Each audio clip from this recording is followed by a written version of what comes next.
Uy, kuyugi ko, nganong di man ka. Kuyugin ako, bisan dili ko gwapa. Kahibalo ko, musto ya sa kaagi sa una. Sa mga bayani, nagigira lang para sa guma. 𝗖𝗂𝗃𝗃𝗀𝗃 Handa mo away mamatay. Uli unsa ko pa Tumanggiatay. Kuyog lagi ko, di man ko mamugos. Kuyugang mukha ko sa kagahapon ni umabot. Kuyog lagi ko, di man ko mamugos. Kuyugang mukha ko sa kalayo ni tupas. Andam daw pa ng subo para malingkawas kuyog niyo. Magkuyog na ta, pagbalik na diha. Ngano di ay, nganong di man kaganahan. Kufta na to, ang sundang nila pula-po. Leyon kilat, flores o gargacho. 𝗖𝗂𝗃𝗃 Handa mo away mamatay. Uli unsa gugmay, gugmang giatay. Kuyog lagi ko, di man ko mamupos. Kuyog ang mukha ko sa kagahapon ni umabot. Kuyog lagi ko, di man ko mamupos. Kuyog ang mukha ko sa kalayo ni tupas. Andam daw ba ng subo para malingkawas kuyog nimo. Hindi ko nimo kuyugan, inunti kag alawan. Hindi nakakatilaw sa humba o kinilaw. Kuyog lagi ko, di man ko mamugos. Kuyog ang mukha ko sa kagahapon ni umabot. Kuyog lagi ko, di man ko mamugos. Kuyog ang mukha ko sa kalayo ni tupas. Ang damdaw ba ng subo para malingkawas kuyog nimo. Kuyog nimo.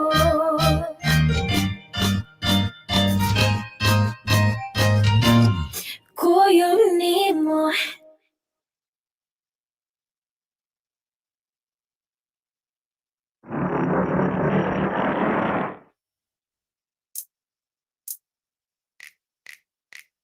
My girl, my celosa, oh my celosa, girl, my celosa, oh my celosa. Sige gulo ko I love you, sa 𝗤𝗏𝗃 Cebu. Oh my celosa, girl, my celosa, girl. Sa karsada nga mula agan, di silosan. Apil na mga ngalan, napatik sa dalan. Arnado, Maxilong, Candido, Padilla, Yapil Pas, Gantila, Toribio, Padilla, Antasa, Delgada, Bonifacio, Aranas, Alejo, Mendoza, Francisco, F. Llamas, Florencio, González, General Luis Flores, Isidro, Girondo, Ugang Tres Aliños. Suding baita, talented pa, ang ginoong sibuko para niya. Sunod-sunuron, pagtawag-tawgon, istorya siya ay aking tagdon. Oh mama, mama, mama, girl, mas celosa, girl, mas celosa.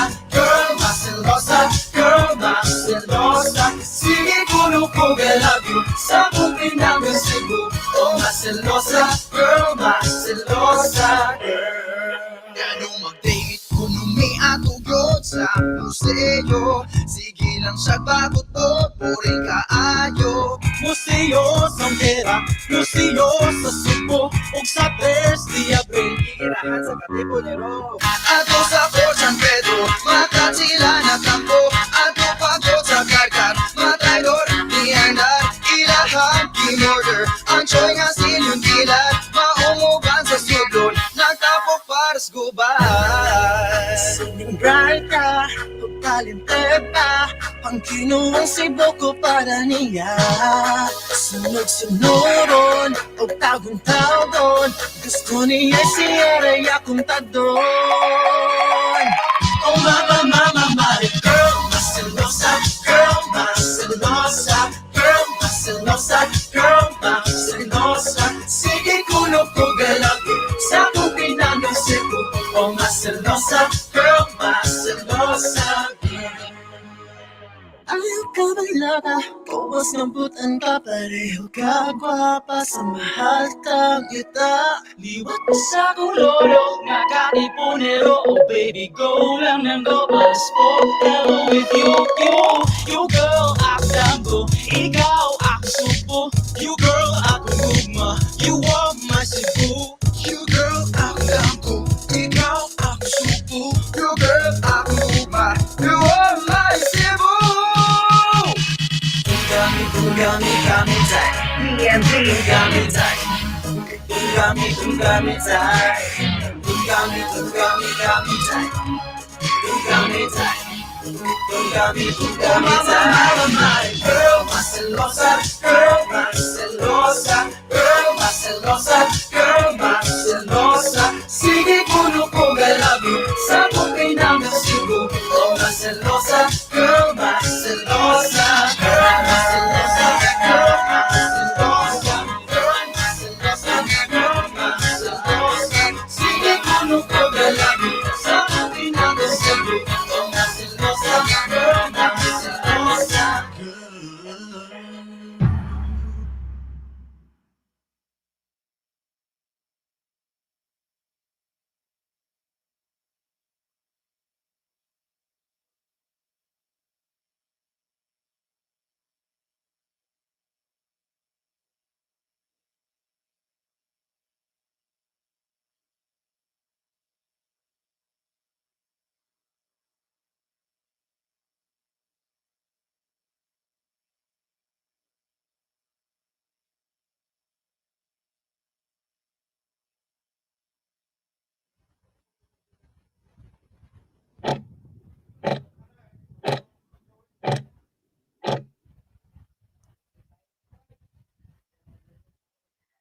Malipayong hapon kanatong tanan.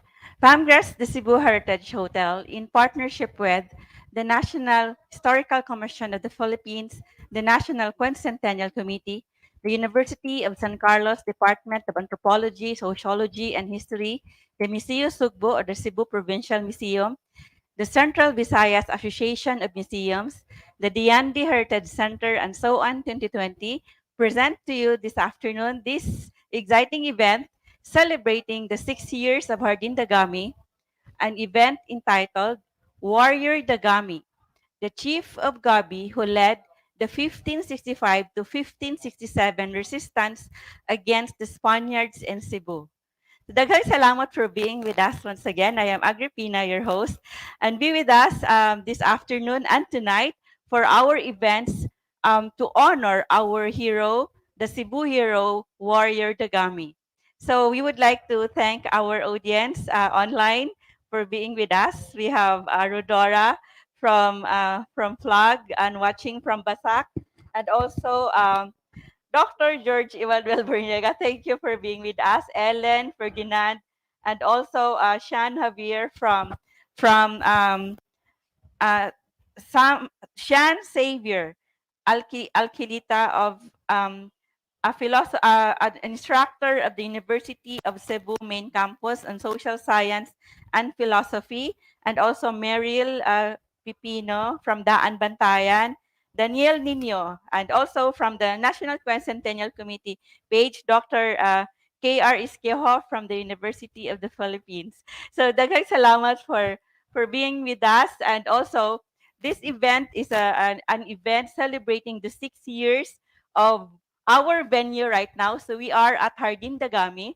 So at my back is the bar counter, which is shaped like a boat, and it has also a bakunawa ahead. We will show you in a while. And so we are celebrating today the 6 years of Hardin Dagami. And we are also celebrating this month, the National Teachers Month. And we uh, we greet our teachers, a happy Teachers Month. Of course, our teachers are also our modern day heroes because, of course, without them, we wouldn't have um, guidance and also knowledge to guide us in learning more and for regarding the past and also the present to guide us in how to chart our future. So we owe our teachers so much for this to prepare the young generation to be better citizens of the future. So now and of the future. And also we have a treat for teachers. You get a 20%, 25% discount for our Alima Native Massage when you avail also of our a la carte dishes. And also we have also a celebration earlier this month, the Grandparents Day, and we also greet our grandparents, our elders, our lolo and lola, malipayong adlaw, happy Grandparents Day to our grandparents, to our lolo and lola, who are also our heroes. And also we celebrate this week the Cebu Press Freedom Week. So this is the 30th year of the celebration of the Cebu Press Freedom Week. And our journalists, our press people are saying that we celebrate press freedom by defending it. So, and also we offer a free cup of brewed coffee or 𝗂𝗃𝗧 to our brave journalists, to the brave press of Cebu, because our coffee is as strong and as brave as our Cebu journalist. So when you avail of 𝗂𝗪𝗧𝗃𝗃 or Hardin Dagami, you will be able to avail of this free brewed coffee or free 𝗂𝗃𝗧. And also, of course, we celebrate today the 6th year of Hardin Dagami. So during the construction of Pangras, we were thinking of what to name the different areas of the hotel. And so we wanted the different areas of our hotel of this hotel to to honor our heroes.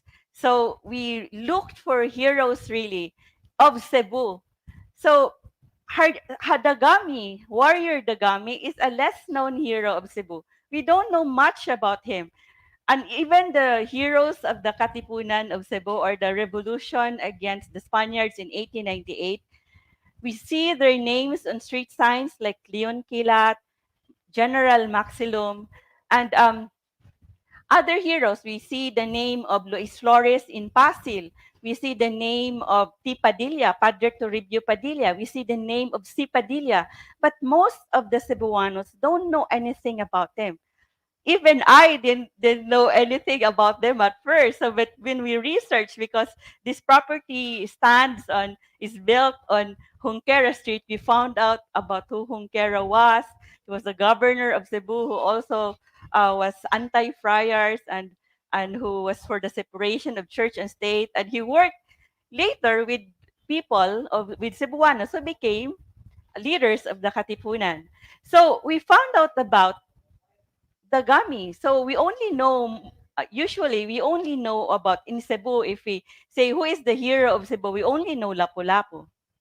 Some would know about Tupas, but less people know about Dagami. So we named our top floor bar in honor of this brave warrior of Gabi named Dagami. And this is not a folklore. This is not a folk tale.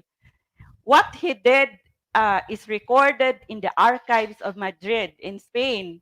So, so, so we also are glad that more people now know about Dagami.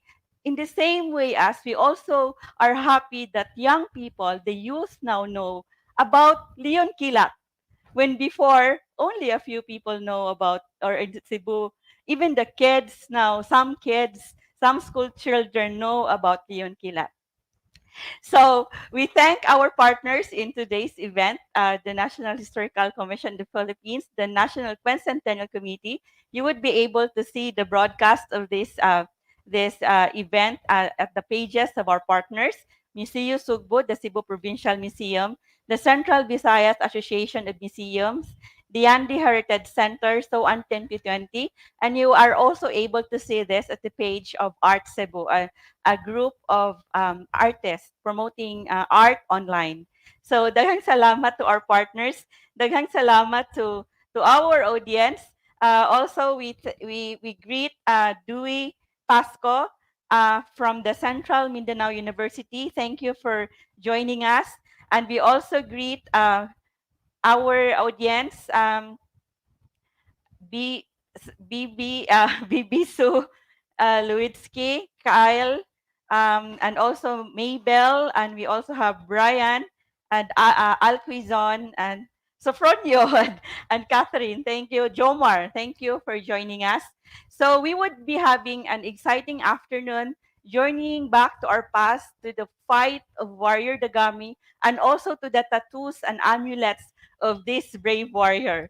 So we would be discussing our topic this afternoon is about the pre-colonial tattoos and other amulets of the warriors of the pre-colonial, the tattoos of the pre-colonial warriors. And then of course we would also compare the our tradition, the tattooing tradition, our indigenous tattooing tradition, with what is happening right now. So what is the tattoo culture now in the modern times here in our country or in our society? So we thank our participants online, and those who registered. You would like to recognize our participants also on site. Thank you to our on-site audience. We have a few on-site audience. Thank you for being with us. And we would like to recognize those who registered online, who said that they come from these institutions. We have someone from the Ateneo de Davao University, from Ateneo de Zamboanga University. We have someone from the Mindanao State University, Iligan Institute of Technology, MSU. Have someone from the Sacred Heart School. We have from Raffles Institution, Miriam College, University, Universal Peace Federation Asia Pacific, New Era University, De La Salle University, UP Diliman, Mabalacat City College, University of San Carlos, Mahayoga Institute and Arnamarga, Cebu City Medical Center. So we have also from the medical sector, our frontliners who are joining us. And we have from the Reserve Command Philippine Army. Thank you for being with us. Recon Philippines. We have someone from the National Commission for Culture and the Arts. We have someone from the Cebu Provincial Tourism Office, from the Climate Reality Project Philippines, from our tour guides, FLAG, and also from our teachers, our educators from the schools division of the Taguig City and Pateros. And thank you also to the page of Visayan Culture, a Canada-based Visayan Culture advocates. Thank you for joining us in our event this afternoon. And also, we invite you to our event tonight. With this afternoon, we'll have a panel discussion with our indigenous tattoo practitioner, and also a tattoo artist in Cebu. So we have two panelists today. And tonight we invite you once again to our exciting event tonight, the Rampa Yagats Tuig, kaunom nga tuig sa Dagami, and we will have our search for Warrior Dagami 2022. Last year we crowned our Warrior Dagami 2021, And this year it is a big event, a bigger event than last year, because last year we included it in our discussion on the bladed weapons of the Visayas, and also the artifacts of the Iron Age, that those artifacts um, found or dug by our archaeologists in Cebu. That's in 2020, 2021. In 2020, we discussed about arnis. So we discussed about the native martial arts, because according also to our native martial artists, our arnis practitioners, they trace the tradition of this fighting through sticks and bladed weapons back to pre-colonial times. So, of course, at Palmgrass, we have our arnis, we have our arnis sticks at our Sidugatan gifts from Cebu, just as we have pinuti. We have a collection of pinuto for sale, made by our blacksmiths in Cebu. So who still practice the traditional method of making or blacksmithing or making pinuti and sundang. So we have also sundang pinuti. We have also a kalinga blade here. So we would like to show you. Do you have pictures of our contestants for Warrior Dagami 2022?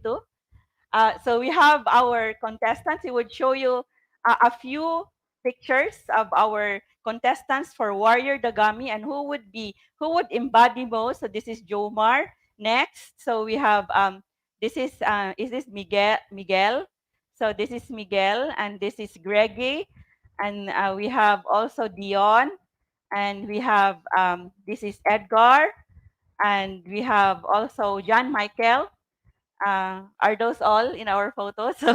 So we have more participants. We have more candidates for our Warrior Dagami. They would be answering questions about heroism, and they would be strutting in their bahag. And in their tattoos and bahag and in their weapons. So, and they will also showcase their talent.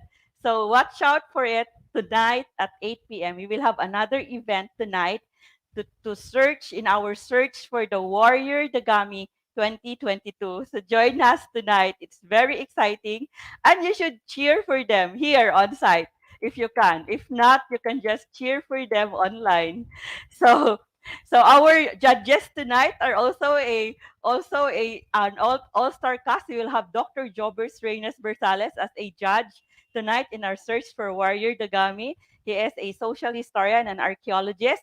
We will have also me as a judge, and then we will have Maria Cecilia Cabañas from the National Museum of the Philippines, Cebu, and we will have also Fritz Gerald, a vlogger, and also um, we will have a from Kadangyan, an artist from Kadangyan, a tribal band, a local band in Cebu whose music whose genre is traditional or native music. And also we will have our kisa pa to judge Morato Hamada. So those are all our judges. So so join us again tonight. So of course, our judges promise that in the question and answer portion, they will not give very hard questions to our contestants. It will not be a defense of a thesis about Warrior Dagami, and it will not be an exam about Warrior Dagami, but it will be an exciting question and answer and then he would know the insights of this brave and young, brave, and good-looking and intelligent modern-day warriors who will answer questions about Warrior Dagami. So we would like now to show you this video that our UP student intern in 2018 made when we about Dagami, about Hardin Dagami and Warrior Dagami. Please watch this.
Daghang salamat for that video. So you know a bit about Warrior Dagami, about how he led an ambush against the troops of Miguel Lopez de Legazpi. It was actually a resistance, not yet a revolt. The the Spaniards were here. That's actually, it's very amazing because April 27 is a red letter day. We know, so we have also this book about Lapu-Lapu, how he fought. This is a book about folklore and also some facts about Lapu-Lapu with the introduction from Dr. Risil Mujares. And this is available at Pamgras Basahanan. So we know that Lapu-Lapu fought and defeated the Spaniards on April 27, 1521. And exactly 44 years after, on April 27, 1565, what's with April 27? Legazpi came to Cebu. Legazpi's troops arrived in Cebu to occupy Cebu. So of course, there was a resistance from Tupas, and there was also a resistance from the Cebuanos. They burned the granary, and also they went up the hills. Of they burned the supply of the enemy. So, so that's why we would know from history that the Gami was led, and so we would know from that video that the Gami led an ambush barely a month. That's May 23, 1565, against the troops of Miguel Lopez de Legazpi. He was riding a boat. He was riding a boat going to Cebu with his warriors and also with his allies in Cebu. And also, they made an ambush and they cut off the head of Pedro de Arana.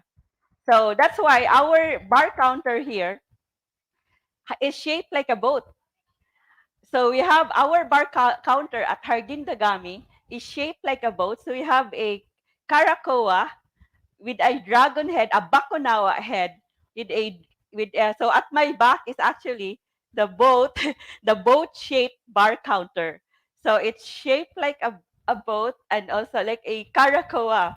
So because we were thinking the Gami was riding a boat going to Cebu when he fought against when he led the ambush against the troops of Miguel Lopez de Legazpi. And because also of that, because we named this place in honor of the Gami, we have a drink here at Hardin Dagami, pangpapresko ni Dagami. So we would like to know what are the this is a healthy drink, but you can also add, actually you can add um uh, uh, an uh, an alcohol to this, but this is made of. So we have our warrior Dagami from Hardin, our server from the. Can you show? May you show yourself? So asa naman to? Ang makitaan, sige na lang. So ang drink try makita ko, no. So so we have this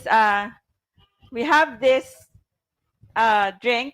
So what's your name gani sa server?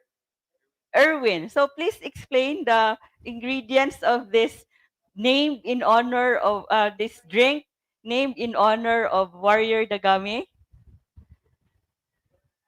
Asa man? Sige, asa? Usa ganito ang kuan, unsa ganito ang so this is a healthy drink. Lolo. You will become as strong and as brave as Dagami when you drink this. So unsa ni siya? Ang tawagan naman is pampapresko ni Dagami, which is ang suludan na is lemon, cucumber, and fresh pineapple. Daghang salamat as to Dagami, Warrior Dagami, Hardin Dagami server Erwin. Ato na ning tilawan. Wala na strong. Ano man ni kay kanang kanang lami gyud with fresh pineapple, cucumber, o unsa to? Lemon. Sige. Thank you. So now we would now like to you to know also that aside from leading the ambush against Miguel Lopez de Legazpi's troops on May 23, 1565, Dagami also showed resistance. He also led the resistance for 2 years against the troops against the Spanish colonizers. And you would know that there were women who went to the fort, to the camp, to give them, to sell them a drink and food, but those are poisoned. So, and also, aside from that, a few weeks after the ambush against Miguel Lopez de Legazpi's troops, a few weeks after May 23, Legazpi retaliated with also hostage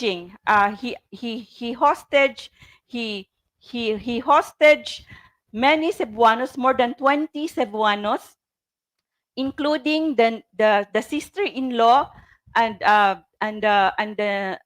his nieces.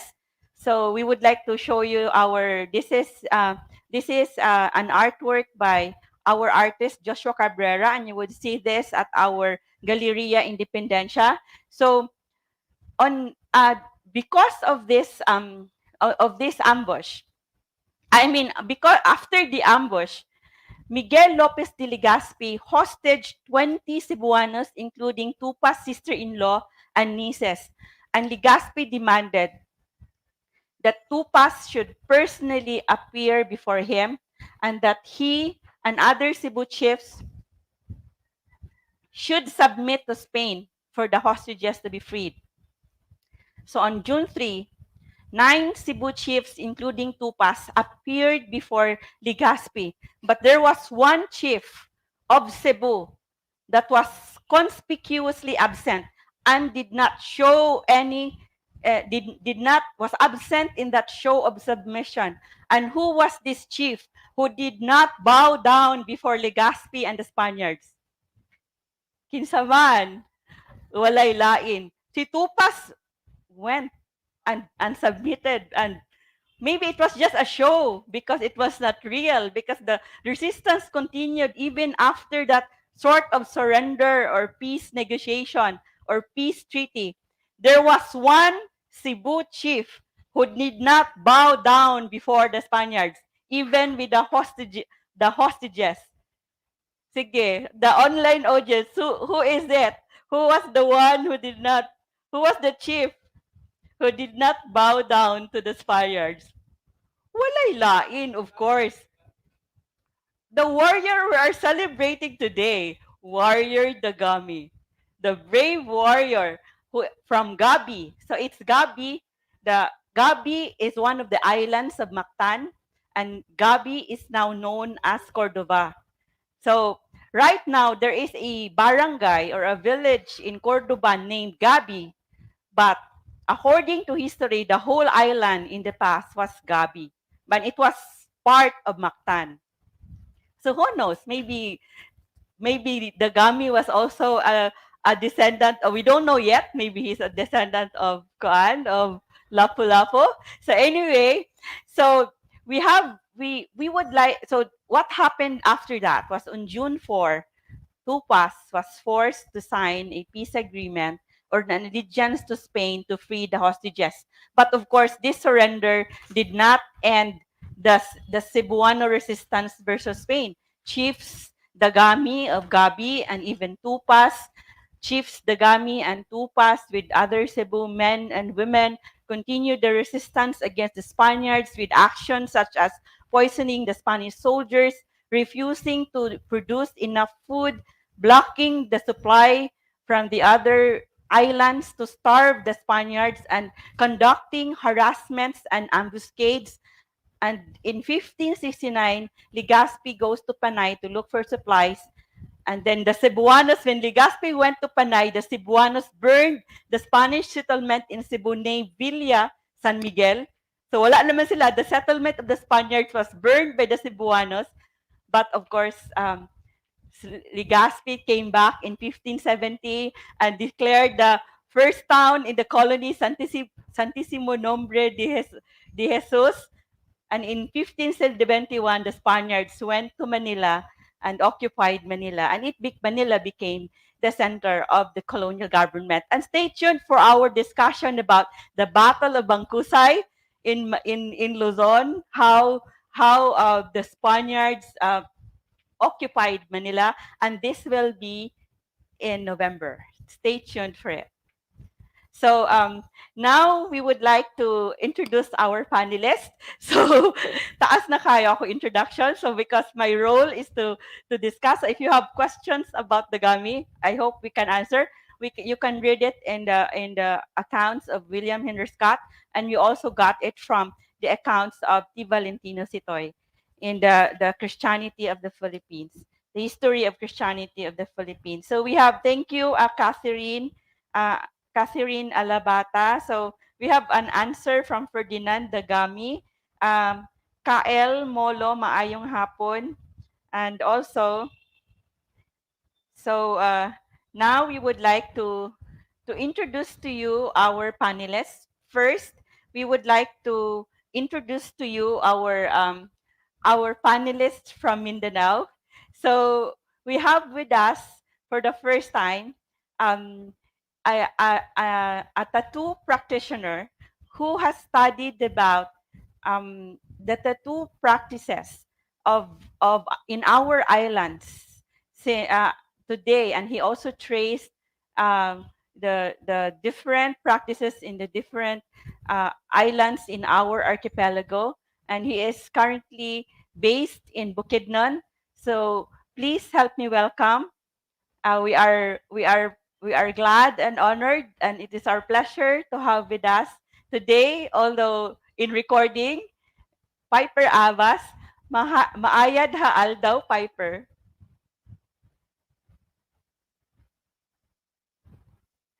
Piper, maayad. Ayadaan ta imo, madakol salamat sa pag-imbita no.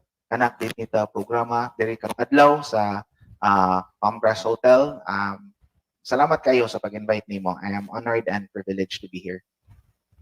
So daghang salamat, Piper. So Piper, it is actually a recorded discussion with Piper. So maayad haal daw is a maayong adlaw. So I know a bit of Kwan. I grew up actually in Bukidnon, and so I know some Binukid. So maayad haal daw, maayad daan, siya maayong hapon sad, maayong adlaw sad. Good afternoon too. That's what he said. And so if you have questions for Piper in a while, he is with us online also right now, but he would be answering through the comment section. He is in Bukidnon right now, so if you have questions for him, he can still answer it through the comment section of our Facebook Live event. But he will be answering through the Palmgrass de Cebu. I would be reading his answers. So we are also happy to have with us this afternoon to elaborate to us and illustrate to us the modern tattoo culture in Cebu. Please help me welcome the president of the Cebu Tattoo Club, a tattoo artist, Ronnie Macapagal. Good afternoon to everyone. Good afternoon to everyone. Wala ko yung audio. Sorry. Good afternoon, everyone. Okay. Maayong hapon. Okay. Maayong hapon, Ronnie. All right. So now we would like to give our first question to I would still discuss about regarding Warrior Dagami a bit before I would ask questions to regarding tattoos. So as I discussed a few minutes ago, the less than a month after the Spaniards, led by Conquistador Miguel Lopez del Gaspi, occupied Cebu, Chief Dagami of Gabi started the Dagami resistance. So Dagami, on May 23, 1565, with his warriors, ambushed the troops near of the Spanish troops and beheaded Legazpi's assistant, Pedro de Arana. The natives brought Arana's head to Gabi and held a feast with it. So they held a feast with the head of Pedro de Arana, and the Dagami resistance continued until 1567 and ended after Dagami was found out and was beheaded by the Spaniards. Legazpi put Dagami's head on a pole at the same place where they ambushed Pedro de Arana's troops 2 years before. So, so this is the story of Dagami. So, so so Dagami, the warrior of Gabi, um, must have been a very must have been. So we were thinking about what would be the weapons of warrior Dagami, and what would be his. How would he look like? So of course we would know that from the descriptions of the chronicles of the missionaries in the Visayas and also in Pigafetta, the warriors had tattoos and also they had bladed weapons. So that's why last year we discussed about pinuti, we discussed about the kris, the different the different um, the different weapons of the bladed weapons of the Visayans. So now we are going to discuss about the tattoos of the pre-colonial warriors. So before that, we would like to ask our modern tattoo artist regarding how do people today perceive having a tattoo. So we would ask Ronnie regarding how people today perceive having a tattoo. Yes, ma'am. Yeah, before anything else, murag wala makuha ang audio daw gani nga. Good afternoon to everyone. Good day to everyone. My name is Ronnie. Uh, about the question, how do the people perceive having a tattoo? As we may know all, tattooing was a taboo, uh, especially during the 60s, 70s, or even earlier that time, because they normally found it to the people who are ex-convict or gangster. So these are the negative stereotype or stigma of tattoo before. But now it's changing. Uh, I've been tattooing for 30 years, so maybe I could start telling a story about this 1990s. Way back that time, it is still unacceptable to many. But this time, it's changing, as I said, because I can tell tattoo is already to, all walks of life. To tell you, I mean, the fact is, earlier today, 2 hours or 3 hours today, I tattoo a doctor this morning, and then in the afternoon, I tattoo a lawyer, and not even that. I can tell, few, numbers of politicians, even bank managers, even teachers from reputable schools, and even a principal.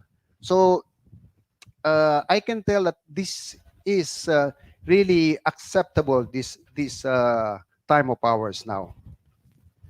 So that's interesting, Ronnie, because we would because in our discussion with Piper, he has also a different perception regarding how the young people now accept tattooing. So so for 30 years you have been doing tattooing.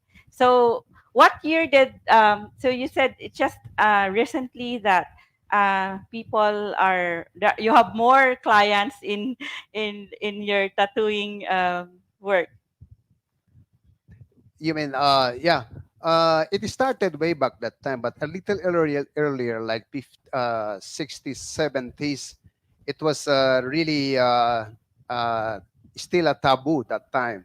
And even another decade earlier, it's really for ex-convict. And actually, I can tell something. Maybe this is a part of discussion of other panelists. Let's say the Japanese in the 1600s, something like that. And that culture that started way back that time is still embracing by some people, especially the oldies, that tattoos are for criminals. That's why some people they see like in a private pool, you will see a sign that not people with tattoo are not allowed to swim, something like that, or never in a massage parlor are not allowed to swim. It's been actually do I mean getting more famous, but the culture that happened in the past is still a little considerable to many. So, Ronnie, I would like to know what made you interested in the tattoo practice. Why did you start going into tattooing? I think the best factor to this is because number one, I think I was born artist. When I grew up and in the first grade, I already know how to draw and doing some paintings a little to my classmates, to my teacher, and then later on I developed it the more in the second in the high school time, and then yeah, I think maybe it's out of necessity that I was able to start tattooing. Okay. Thank you, Ronnie. So we know about the modern tattooing by Ronnie, and he would be telling us also. You would like to know if you right now. So you would really say that. Would you say that tattooing is now part of the culture again in our society, or what can you say about it Uh, as no, part it's of the culture? no, it will always be a part of the culture. It will never be forgotten because tattoo, since this is a part of the culture, maybe there will be innovation, but still, especially the way the procedure now compared before is really different, and the reason of getting a tattoo before is also different from now. It will never be forgotten. Me as a Filipino, I really respect our culture and other nations or countries culture. It will never be different. It will never be forgotten. It will never be departed from the history of the Philippines of any in any countries. Daghang salamat, Ronnie. So now we will now go into the indigenous tattoos, and then I would also like to invite you to know more about our pre-colonial culture through these books also. So we have this, here we have the Dictionary of Visayan Arts. If you would say that tattooing is an art, so you would know about the different art forms and the words about Visayan arts, um, from throughout Visayan history here in this book by Dr. Erlinda Alburo, Dictionary of Visayan Arts, and this is available at Pangrass Basahanan in Basahanan. And please just send us a message if you want to avail of this book. And also, we have these books also that tell about the history of Cebu from 1500s to 1890s. And this is the book published by Palmgras the Cebu Heritage Hotel by author 𝗔𝙧𝙧𝙧. And this also tells about the anti-Spanish Revolution in Cebu. And also, we have this book um, about the ancient Visayan writing by author Dr. Rolando Burinaga, and this is Surat Binisaya. So you would know about the Babaylan rituals that also their prayers, the prayers of the Babaylanes that were inscribed in ritual pots, and that's why we have artifacts about ancient Visayan writing, and it is Surat Binisaya. So it is in this book. So now we would now like to call our panelists, our indigenous tattoo practitioner, uh, Piper Abbas, to tell us about how he started with the indigenous tattoo practice.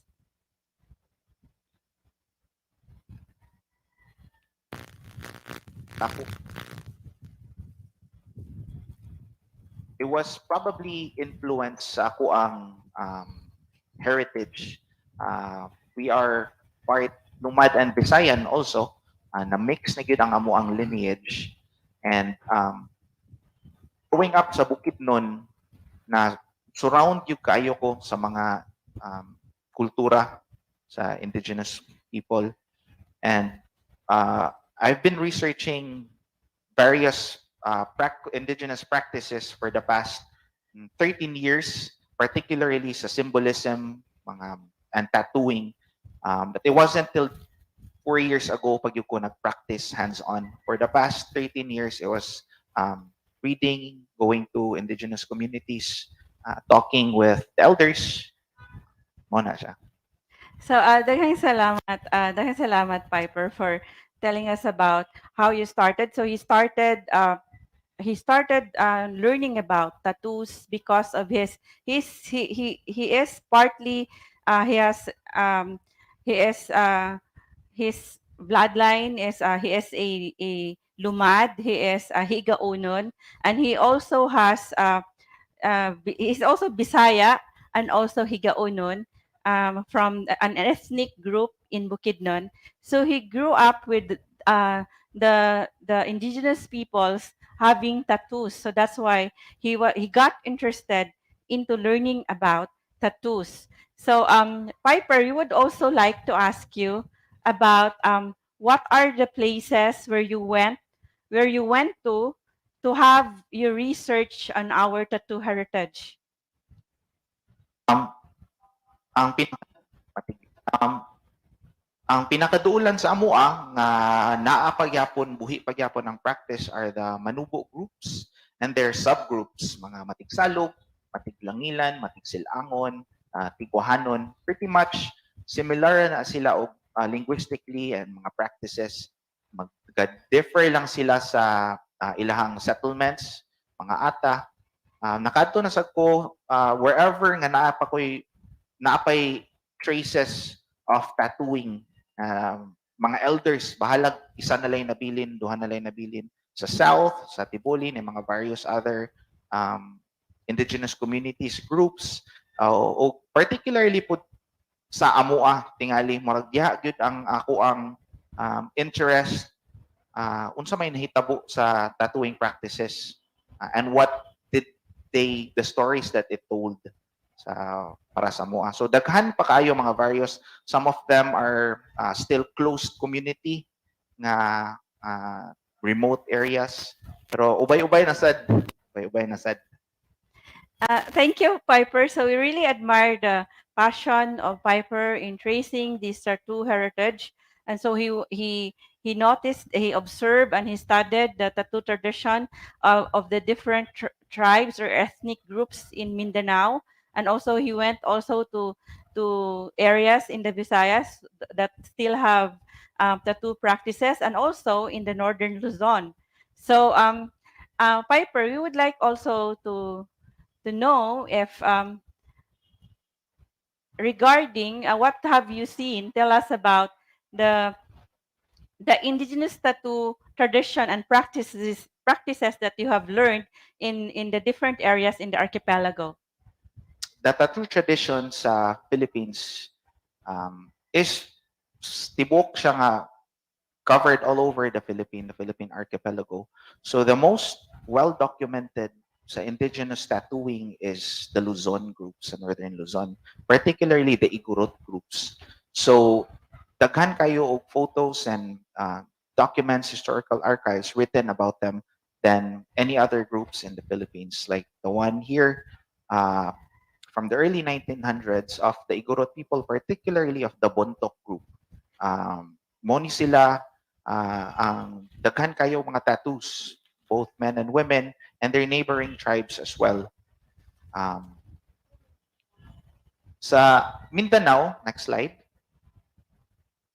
Sa Mindanao sad, nasa mga documentation during the early 1900s, but it's not as extensive as it is in northern Luzon. So kamay ra kayong information nga naa kabahin sa mga katutubo nga Mindanao, to the point nga daghan wala nagtuo nga tattooing was practiced sa Mindanao. Abi nila sa Luzon ra gid na siya. And of course, lastly, sa next slide, sa Visayas, pag-abot sa mga Kastila, this is what they noticed. Everyone was heavily tattooed, hence the name Los Islas de los Pintados. And even kang Pigafetta sa iyahang journal, pag ato nila Butuan, even describes sa Mindanao, Butuan, na tattooed gihapon sila. So, grabe yun ang tattooing practice sa atua na people, our people. So, it must have been very, very important that it was widely spread all over the body, magyud, ang tattoo. So, just as in Luzon, nga ang tattooing vary per region, lahi na tattoo pattern that would put you a buntok, kani nga tattoo design, mailhan ka nga kalinga. And in Mindanao as well, na tattoo design nga, okay, you are from the central part of Manubo, of Mindanao nga Manubo, or you are at Tiboli, or you are a Higaunon. Sa Visayas, next slide, nasa various illustration na nasulat sa mga Europeans. So, kani siya karon, there are morning 4 na early illustrations of the tattooed Visayan. Kaya dagan man sad mga Bisaya, ay mga Waray, ay Ilonggo, ay mga Cebuano, Bulanon. Yes. Thank you, Piper. So you have discussed about the tattoos in the different islands in the archipelago. So I would like to ask if in your travels and in your study, is tattooing still widely practiced today? So, sa mga communities in terms of ang pulso lugar sa tattoo, sa practice diri sa Philippines, obviously, we can't talk about traditional tattooing without talking about Apuang-od. So siya man gyud ang murag icon when we talk about it. So sa ilaha, we see that, you know, being the last mambabatok lugar. So siya na lang sa ang elder nga tattoo practice ana, although the murag lahi na gyud ang panahon karon compare sa ilahag yung practice gyud sa unang panahon. But the practice, ang method of hand tapping dito mo'y unsa ni buhi pagyapon kaayo dito, and diha mo'y murag nag-spark og interest. Ang mga neighboring groups, next slide, like ani ang mga buntok, elders na lang imong mga makitaan. Wala na yung mga younger generation nga nag-carry sa ilahang practice. Kaning isa ka picture ani kalinga, because of buhi pagyapon ang dito, mas napay mga younger nga mga generations nga napuno pagyapon og batok. Next slide. Sa Mindanao, naapagihapon yung mga elders nga puno pagyapon og tattoo.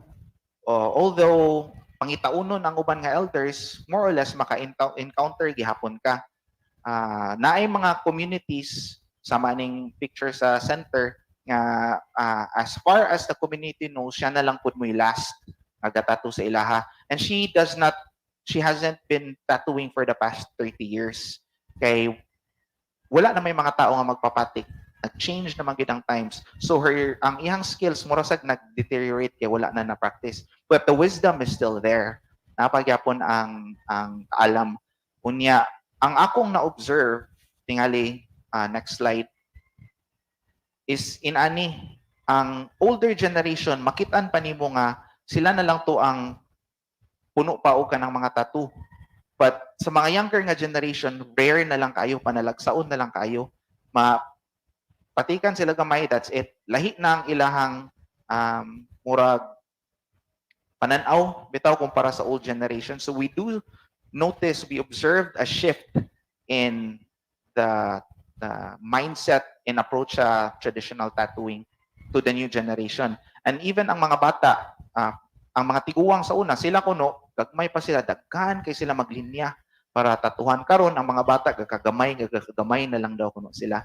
And, you know, makita na to ang pattern sa kahay mahitabo sa sunod generation. If it persists like this, eventually mawala gid siya.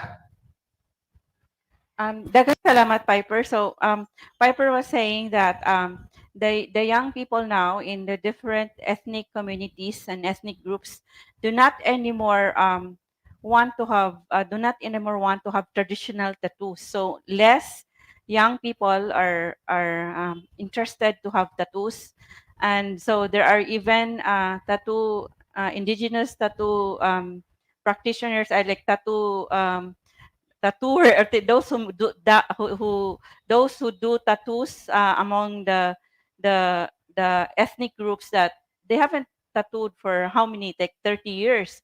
So I would like to ask Piper. So Piper, why do you think, for you, why is it that the young people now in the indigenous communities no longer want to be tattooed? Mapangutanan ako sila, or even sa approach lang, you don't even need to ask. The moment nga murag makita nimo ang tattoo, or even what to sila sa town, if they go munaog lugar sila, taguan na nila ang ilahang mga tattoo katong uban. Even ang unlike sa una, makahinumdum pa ko, gagmay pa ko, daghan pa kayo makitaan nga naka pinaksoy or naka-traditional attire to the manubo groups or even the higaunon and talandig. Pero karon wala na. The younger kids, lahi na ilahang, dili na sila, or mo conform na sila to modernity, and maulaw na sila. Mo gid ako manotice, tabunan na nila. Kagayha, wala na ilahang term, or mo magyapon sa manubo nga terminology. So, they wanted, I guess, murag gusto sila mo conform, munaog sila, makita nila. And also, bisan sa akong na-observe, bisag unsa pa ka remote akong huna-huna nga, remote na kay ni akong natuan, naa na internet. The next, if this town does not have a connection or internet connection, ang next town ubos ana before na ay pisonet.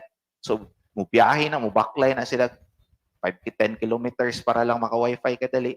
So, or even ang katong mga taga dito, sila na pud mo'y ka-share kung sa ilang mga makitaan. Surprising kayo katong isa na one time, I think 2 months ago, na padulong mi og isa ka community, nihunong mi og tindahan. Yan na din to akong amigo, si Tomas, nga mao na siya, nanagid ang change, ang change dool tindahan dool sa dalan, na episonet na yung mga kids, nga mga higaunon na sad, slowly in and out na ang language into Bisaya, dili na kayo sa indigenous tongue, katanaw na og TikTok, tanay Facebook tanan. So ang next generation, lahi na ang influence ang ilahang unsa ni gaka internalize. So the change na gid siya. So I've been telling Piper that we should tell the young people regarding their tattoo heritage. Hari kag kagayha. Ayaw kaulaw. Don't be ashamed of your heritage. So Piper was saying also in our conversations that the chiefs, like the chiefs of the tribes of the ethnic groups, said that when the giant concrete roads would invade us, it would be the end of us. So if the ang higanting semento, if the higanting semento would invade us, it would be the end of our culture. So we hope it wouldn't be so. And then so that's why we have these conversations, this panel discussion, and this tracing of our history and our heritage for our young people today, to be proud of our past and to be proud of our roots. So now we would go to the modern times. We would go back later to more details about the tattoos of the indigenous peoples. So we would now go to the modern time. We would go to our Cebu tattoo artist, and we would like to ask Ronnie regarding the symbolisms of tattoos today. So Ronnie, we would like to ask you regarding the symbolisms of tattoos today.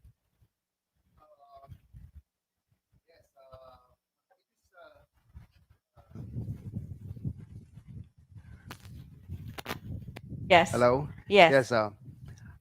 It is really fascinating, and sometimes I can say it's incredible to see the traditional tattoo or the traditional tattoo products that we see in the internet we see in the pictures.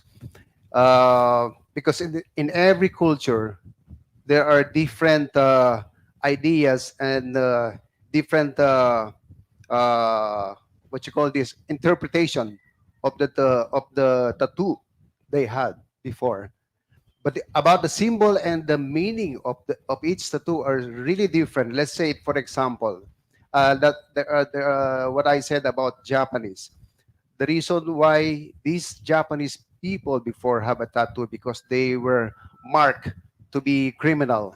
But there are some of like culture like in India, people mostly girls or female are tattooed in the face to distract enemies or to distract other people to snatch the wife or snatch the female to their community. And let's say other part like in New Zealand, people there they believe that the head is the most important part of the body. That's why we see the Maori, they have a lot of tattoos in the face because this is also some way of distract the enemies or scare the enemies. So and also here in our place in the Philippines, like what they said or what Sir Piper said, in the north, the symbols they had, the tattoo symbols they had in that region is mostly they believe it has a power for them. Some way, somehow, it helps them to protect themselves. Daghang Themselves, yeah. salamat. Daghang salamat, Ronnie. So, we would also like now to ask Piper regarding we would go to the indigenous practice of traditional tattoos. We would like to ask Piper. So, if for our online audience, and if you want to ask questions, you can type your question at the comment section of our Facebook live, because we would be asking this to Piper, and he is with us right now online, and he would be answering your questions also through the comment section, and I would be reading his answers if you have questions. So we would now like to ask we would like Piper to describe to us the methods of tattooing that the indigenous groups practice. So all over the archipelago, there are very, very diverse methods in applying tattoo. The most common is hand tapping. Si Apo Wangod, gagamit siya o stick nga gabutangan niya o lemon thorn tunok sa buongon ug mao na iyang gamiton og mudukdok. So hand tapping, if not, is exclusively diri sa atong area, not just the Philippines but the entire Austronesian family nga ma-observe. Sarawak in Indonesia, the Dayak hand tap ang ilang method, Mentawai, all over sa ato ang Austronesian brothers sa Polynesia, hand tapping predominant. There are a few known hand tapping na dili diri sa ato nga region na ay mga part dito sa other side of the world, but ka-dominate gid siya diri sa ato. Daghan kayo ang hand tapping. Ang kaning sa ubos, mo ni siya ang tool nga ginagamit sa south, sa Cotabato areas, sa indigenous groups, nga brass ilang gagamiton. Unlike ilang wangod nga lemon thorn, gagamit sila og brass and they use it to hand tap. So as was recorded sa pre-colonial Visayan, by the time ang anhiyang Kastila, bronze sa kuno, brass sa kuno may gagamiton sa Visayan. So I think this is one of the most fascinating tools buhi paghapon karon, because we can pretty much ma-witness nato bitaw nga inani sa to ang mga Visayan by the time the Europeans arrived. So next slide. Other than hand tapping, na ay incision method. So daghan kay tag pamaagi, sama ning pinakauna nga murag blade, ang tawag ani kay gopos. So mo ni ang ginagamit sa Northern Mindanao groups. So what they do is they slice the design sa imuhang panit, unya mo na siya ang ibutangan ra ink and hence the tattoo. And actually mo ni siya ang slicing method. Lahi siya sensation, lahi siya nga klase nga sakit, init sa siya kay hiwaon man sa imuhang panit. O kaning photo sa tunga, ang nasa taas ang tawag ana kay lufan, kanang nay A from illustration ni Lane Wilkins sa iyang libro. I think the original photo is in a museum somewhere in Europe. So, ang kaning illustration sa taas, lufan, hand tap siya, but instead nga gapaana, mura siya gapatakilid ang iyang hait, ang iyang ngipon. Ang kanang B, kalingga na siya nga tattoo, nga tool, pang hand tap gihapon, made of sungay sa kabaw. So, i-shape, i-carve ang sungay sa kabaw, utangan og kanang tunok dayon og i-hand tap. So, Apuang Od's ethnic group have used this tattoo tool. But si Apuang Od, dili na siya gagamit o ginani. Nawala na sad ni nga method of creating a tool. Ang na-retain na lang sa ilaha is katong lemon thorn, a much more simple one. Kani requires more skill to create the tool as opposed to the other one. Kaning isa ka tool is called okmok. Ika ni siya photo sa Field Museum. Pag adto namo, nakita namo ni siya, was privileged to be able to witness these tattooing artifacts. And it's predominantly sa Ifugao. Ihandpok nila ang tattoo. So, diri pud sa Mindanao, nasa igahandpok. Panguha sila og tunok sa ratan, either ihantap nila or ihandpok or muhait sila og kawayan, ihandpok. Pero, na may access sa mga dagong pagtahi, ya na lang sila, mapalit na nila kung walay unsa ni. So, na say change nga magkakahitabo na sa unsa ni as it vanishes, murag part na sad na sa iyang status karon. Next slide. Another tool is kaning 𝗥𝗶𝗽𝗲 from the mountain provinces nga mga group ni siya. Ang kasagaran nila nga tool dito is 𝗤𝗍𝗍, igihisi ang term. So kani is one of those hand tapping tool nga 𝗥𝗶𝗽𝗲. It's very complex. Next slide. And perhaps the oldest tool nga tong may ilhan is gikan ni siya sa kwani about nearly 4,000 years old. So can you imagine unsa na ni kadugay nga practice that spans? Next slide. So mo na siya ang gasulayan akong gagamiton karon this old bone tools. So daghan kayo, diverse kayo ang methods. So, daghang salamat, Piper. So, Piper told us about the different methods. There is the hand tapping method of traditional tattooing. There is the hand poking, hand poking, and also the slicing method that they would slice the skin and then they put the ink on the. This is practiced by the northern Mindanao indigenous communities. So we are asking now Piper to show us his tools, the tools that he is using right now. Mo ni siya ang a recreation of the tools that is 4,000 years old, if not older. So kani siya nga tools is made from, this particular one is made from carabao bones, bukog sa kabaw. Although naakoy tools kasagara kanang tango sa wild boar, baboy damo. Kani siya is bukog sa kabaw, i-carve ni siya, handmade ang tools nga akong gagamiton, just as they did in ancient times. So this is what you use to hand tap. This is another bone tools. Ani gamay lang siya og mas gamay siya og teeth, and inani ang gagamiton ni kang sa kalingga, inani lang gagamiton lemon thorn butang sa kuan. So salamat, Piper. So he showed us actually the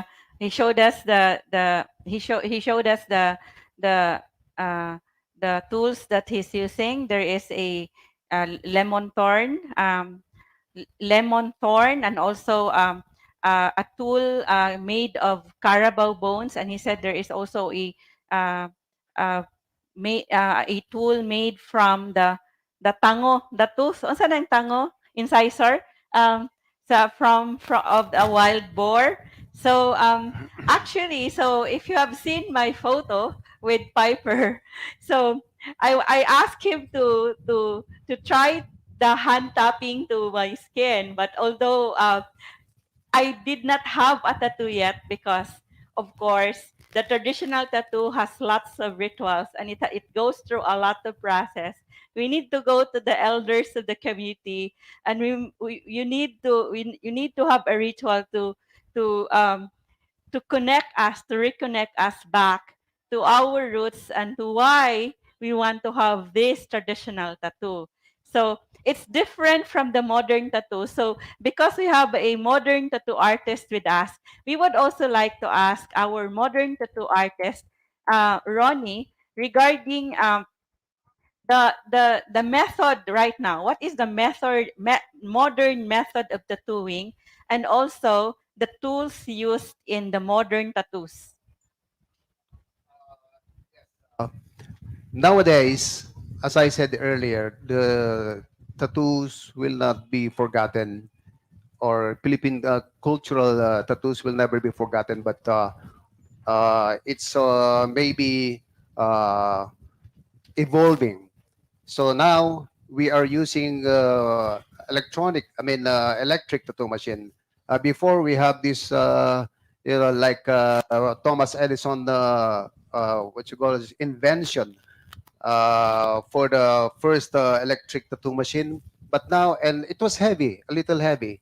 So, but now we have the electronic or electric tattoo machine that looks like a pen but a little bigger, and actually wireless now. And yeah, so it's more easy and more realistic, and it's more attractive when you see it wearing by someone. So it's now the modern. So how do you sanitize it? How do you have? Is there anesthesia? So what is the process now?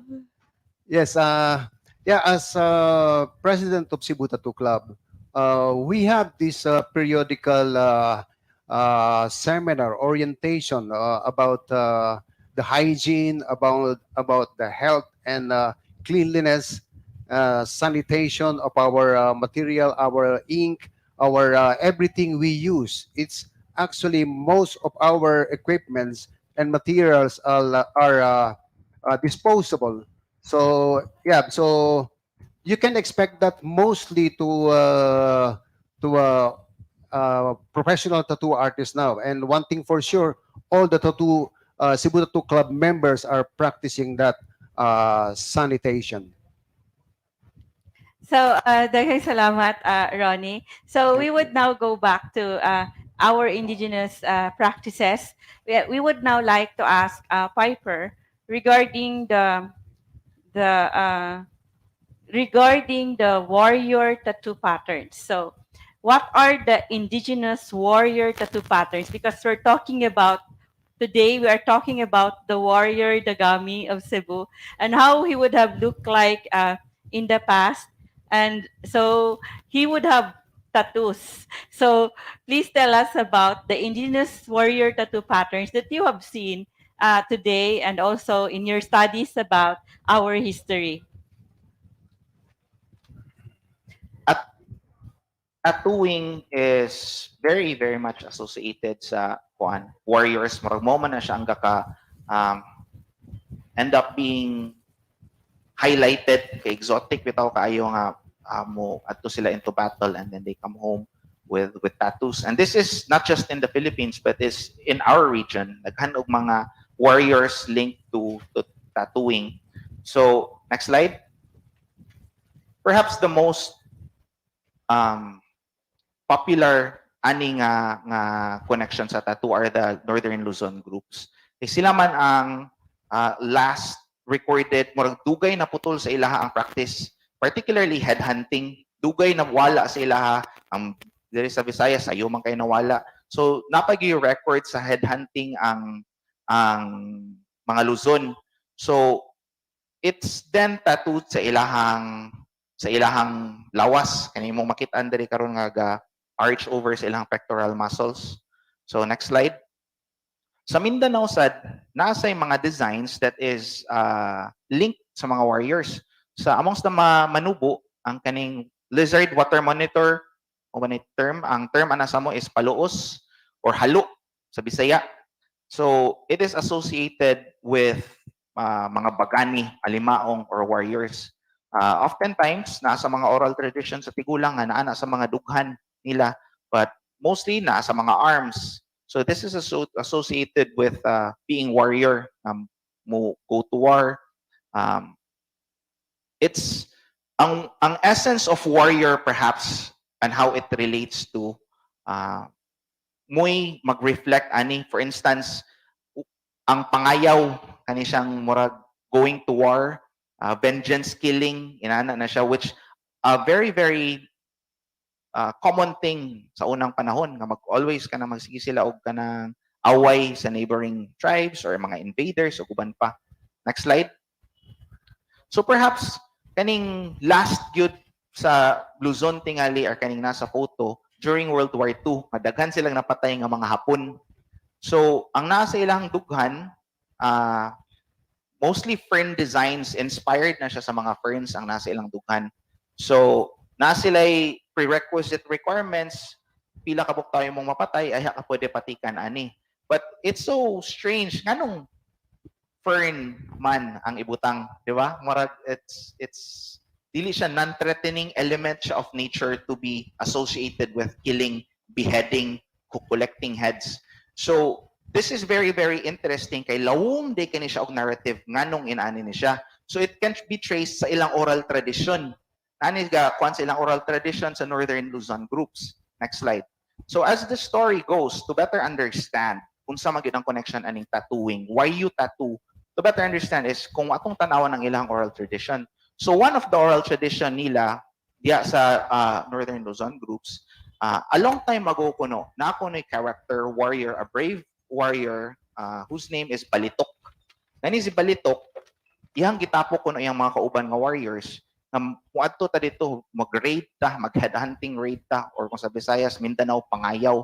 Now kaning pangayaw, mura mo gunig magsinukli ay, dili man ni siya one man to one man, mura man ni siya community to community, magbinaslanay na din na siya, it's mag-cycle na din na siya, and mostly it's ritualistic, it's ceremonial, naman ni mga padugo, daghan pag mga tinuhan involved. So kani si Balitok, kuyong niya iyahang mga warriors, adto ta dito sa Pikas Bukid. Niadto sila dito para mag-raid, naka-encuentro din sila isa ka warrior nga iyang pangalan si Muntinik. So si Muntinik banggiitan sad nga warrior, nagtinigbasay sila ni Balitok. Daw bi karon kay naigo man sa bangkaw si Muntinik. Tumba si Muntinik, next slide. Nag-away din si Muntinik ug si Balitok. Pagkatumba ni Muntinik, ikuha din ni Balitok ang iyahang head axe, next slide, o iyaha din giputol ang ulo ni Muntinik. So, in indigenous culture, naagi na siya mga certain habits as muyel. Pag syagit niya victory yell, kuha niyang ulo, syagit siya victory yell. Pag syagit ni Balitok, isyagit sa dapil si Muntinik. So, nakulban kay siya, di ba ni dapat mahitabo, kay putol man ni nga ulo. Kulban kay siya. Nakulban sa iyang kahadlok. Next slide. Pagkaputol niya sa iyang ulo, mga lugar niya, it's a photo of a head being taken. So, gilubong niya ang ulo sa yuta. Kinahadlok man kayo siya. So, pila ka tuig, mga 2 years milabay, natingala dayon siya. Kung saan na kayo nahitabo atong ulo? So, gibalikan niya 2 years later. Pagbalik niya dito, next slide, na initubo nga kahoy. Kani nga kahoy, to some variations, lubi. Sa Kalinga groups, anutong, familiar ba mo ana, anunutong or giant fern, mo initubo atong unsa ni, katong ulo. So, mo na siya nga kung tanawon nimo ang lubi, imong abrihan, next slide, na ang ulo ni Muntinik, na ang iyang nawong.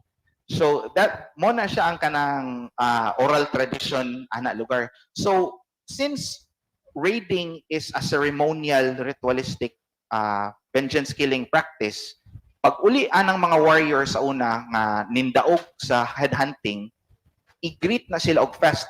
And ang daog mo, you are victorious. Everyone celebrates. Next slide. So, brave warriors are very celebrated ani nga panahon. So, mag-hold sila og fest nga ang ginatawag kay isa naman to akong notes. Next slide.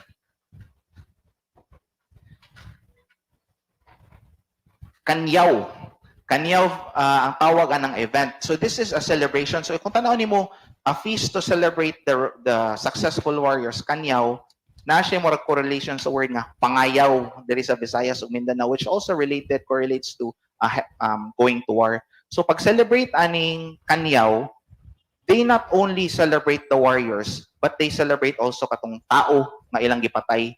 So katong ulo nga ilang gibitbit balik, ila tong ibutang, ila tong i-decorate. Ang mga babae magbutang og makabulak ug uban pa nga mga ceremonies and rituals mo mahitabo ana nga event. So pagkahuman dayon ani nga event, ilubong din na nila ang ulo sa katong ilang mga namatay, ilang gipamutol og ulo. And after 2 years, they will come back, just like the story, just like the oral tradition. They will exhume the bones nga kato ilang gipatay. And kato nga bones, oftentimes daghan na sila tinuhan ato. Kay ang iyang gahom ato nanasad sa amua. Oftentimes ilahang gi-adapt nga murag ma-deify nila. Ikuha na namo ang gahom, nana diri sa ato, nahimo na siya guardian spirit. Ila din ang ibutang sa mga special locations, ilalom sa special nga mga hut. Ang jo ilang ihimo o kanang kuptanan sa agong so that it sings along with them. So after these 2 years, ayat na dayon nila itatu ang fern design, just as katong fern ni tubo sa ulo ni Montinik. So ang fern ni tubo sa ilahang dughan. So naay correlation, it's not just brutal violence, but it's also naay mga celebration and rooted to that story ang tattoo sa next picture ay mga headhunting ang jaw gibutang og kuan sa gong. Next photo. Celebration na sa kuan. Next photo. Mo na ni ang mga tattoo sa kuan, pag-tattoo na nila sa mga warriors. I think murag padayon tas akong kuan na ni. Okay. So next photo, kani siya, makita nimo ang kato na dayong nasa ilang chest, ang fern nag-grow nasa ilahang chest. Kung tanaw nimo sila ilang liog na asay tattoo.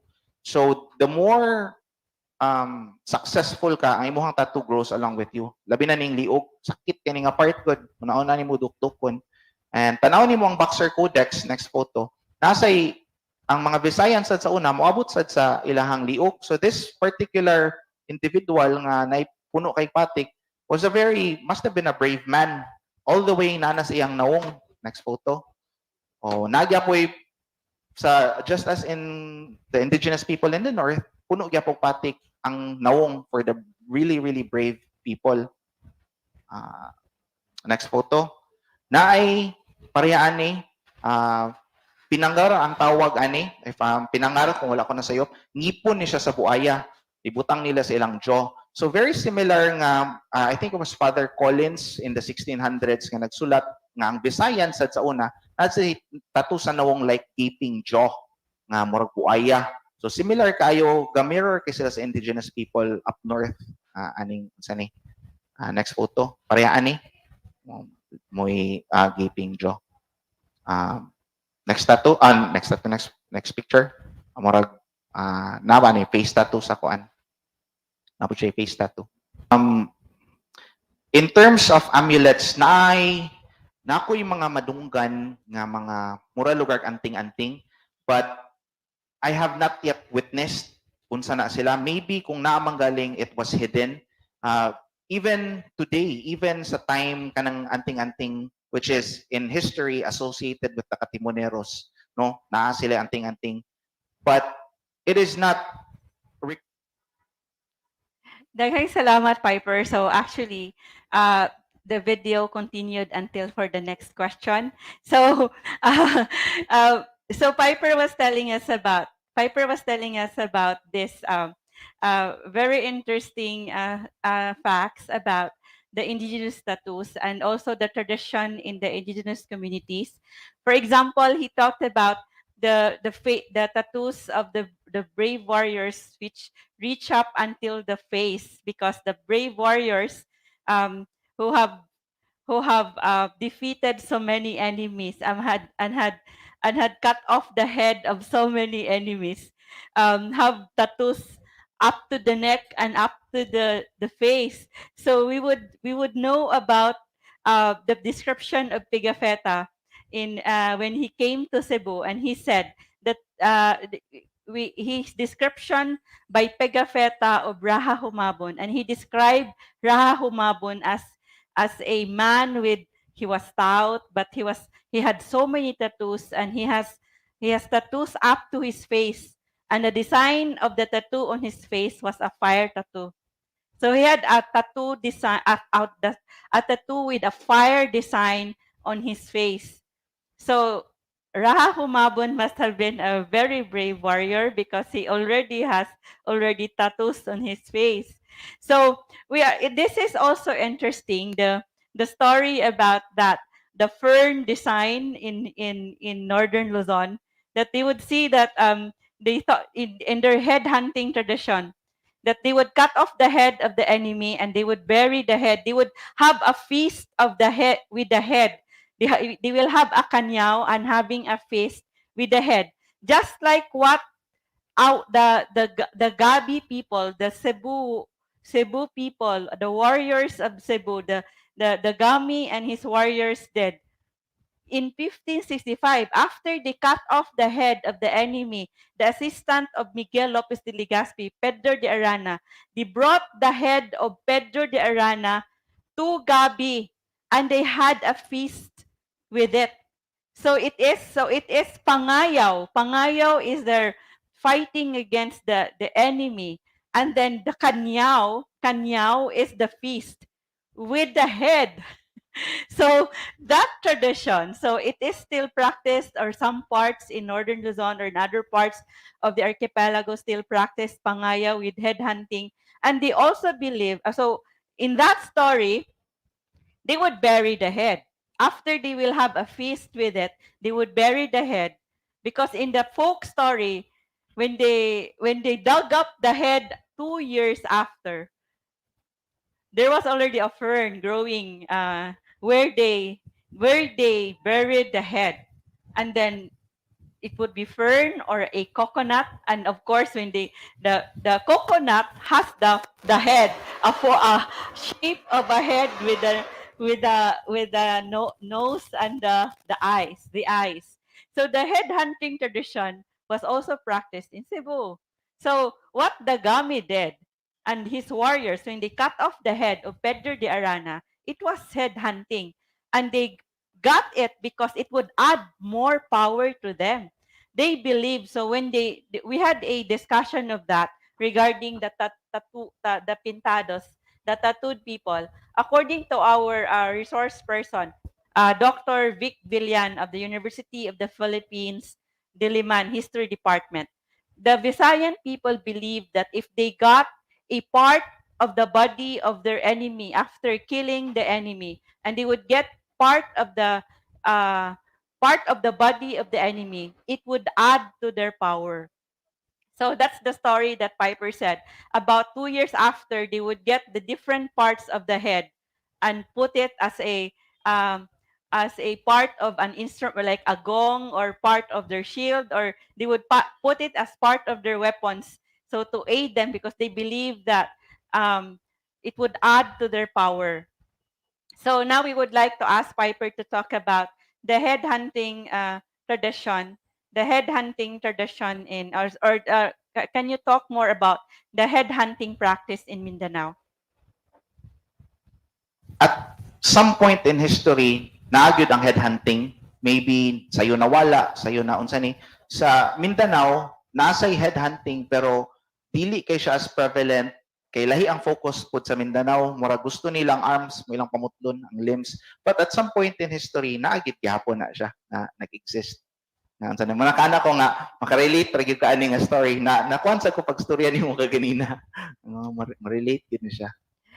So Piper was so surprised upon hearing the story of the Dagami, that he was able to relate to it when he went to the different parts of the archipelago and knew about head hunting. So, but he also said that in Mindanao right now, they don't get the head, but they get other parts of the body as as something to add to their power, to the power of the warriors. So we have interactions from the audience. So we have Oliver saying good afternoon. He is a tour guide. We have Ferdy Aparticio from the lungsod ng Taguig at bayan ng Pateros. We also have Cabino Guerrero saying he has a tattoo by Apo Wangod. And also we have JP Philbert and Michelangelo in the National Quincentennial Committee page saying good afternoon. So Piper, so you talked about the tattoos of the indigenous peoples and the designs of the tattoos of the warriors, and especially the fern design. And so now we would like to ask if the tattoo is also considered an amulet. So right now by the indigenous peoples, because according also we have a discussion in July regarding the magic the magic of 𝗖𝙧𝙧𝙧𝙀. And so we discussed the tattoos of 𝗖𝙧𝙧𝙧𝙀, and Dr. George Emmanuel Borinaga, a Visayas historian of the University of San Carlos Department of History, he mentioned that tattoos were also amulets, and also the jewelries like this. So right now I have traditional jewelries. I have a replica. Asa man to? Really, dire. So I have the replica of the pre-colonial earrings, the pre-colonial the pre-colonial earrings patanaw. So this is made by a heritage enthusiast, Ferdinand Azcaraga. I also have here with me. I am also wearing the brass bracelets by the Tibuli. This is made by Ngadog and also Bundus Farah when I went to Lake Cebu to trace the jewelry making tradition of our islands. So their jewelries were amulets.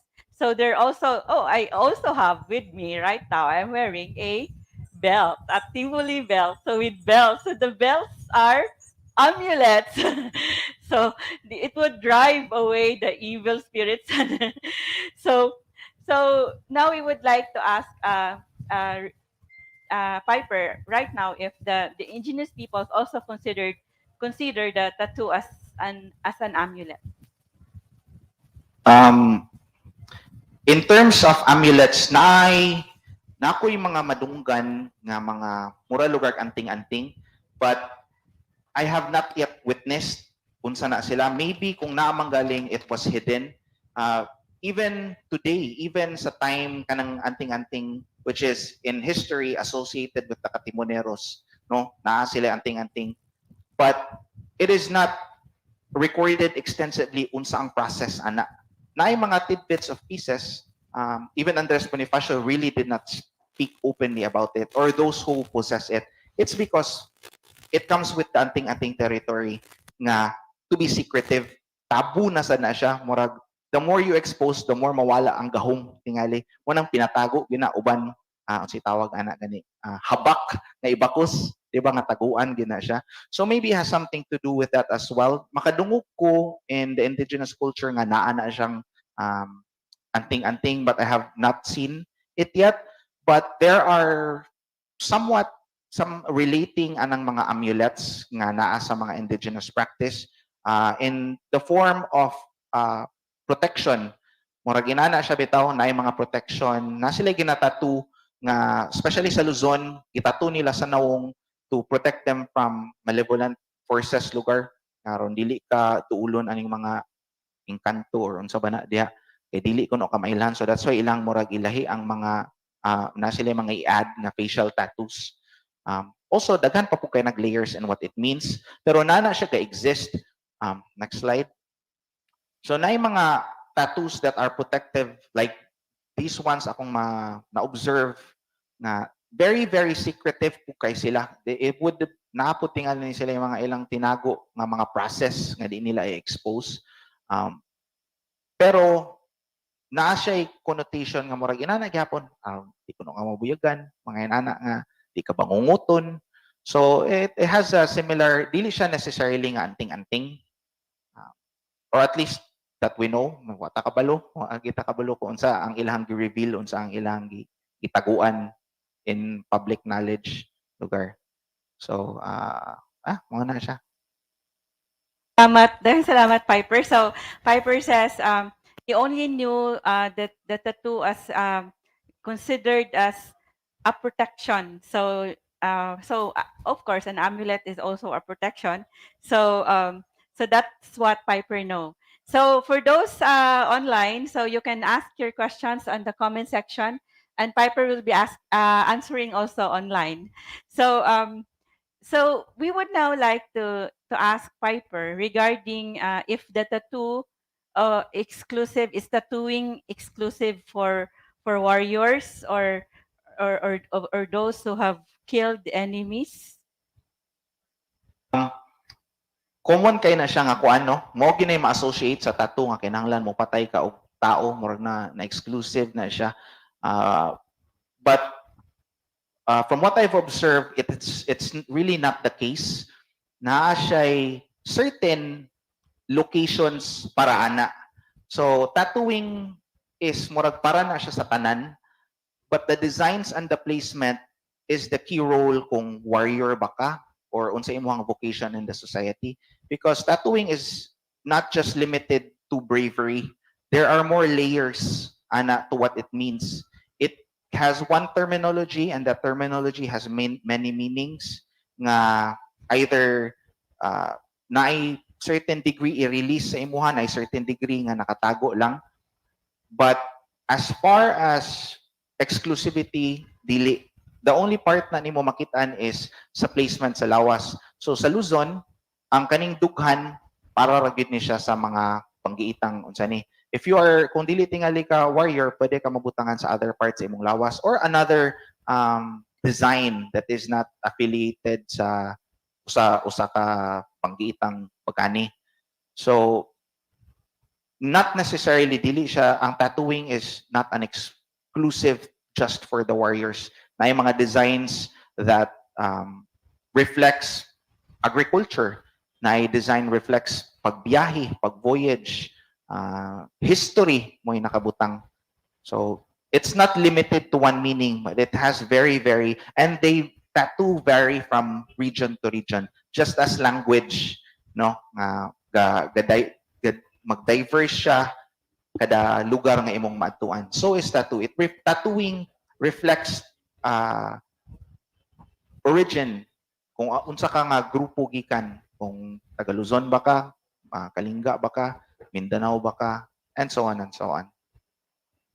Daghang salamat, Piper. So, Piper was saying that tattooing for the indigenous peoples, tattooing is not exclusive for warriors. So there are different designs for those who are not warriors. So, for example, the warriors usually have tattoos on their chests.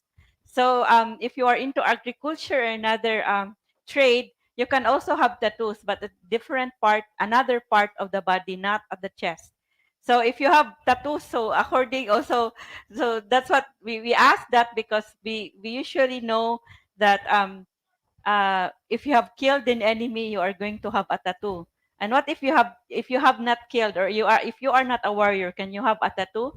So so right now, according to, in the indigenous communities, according to Piper, those who are not warriors can also have tattoos in other parts of the body. So we would like to ask now, Piper, if women also have tattoos.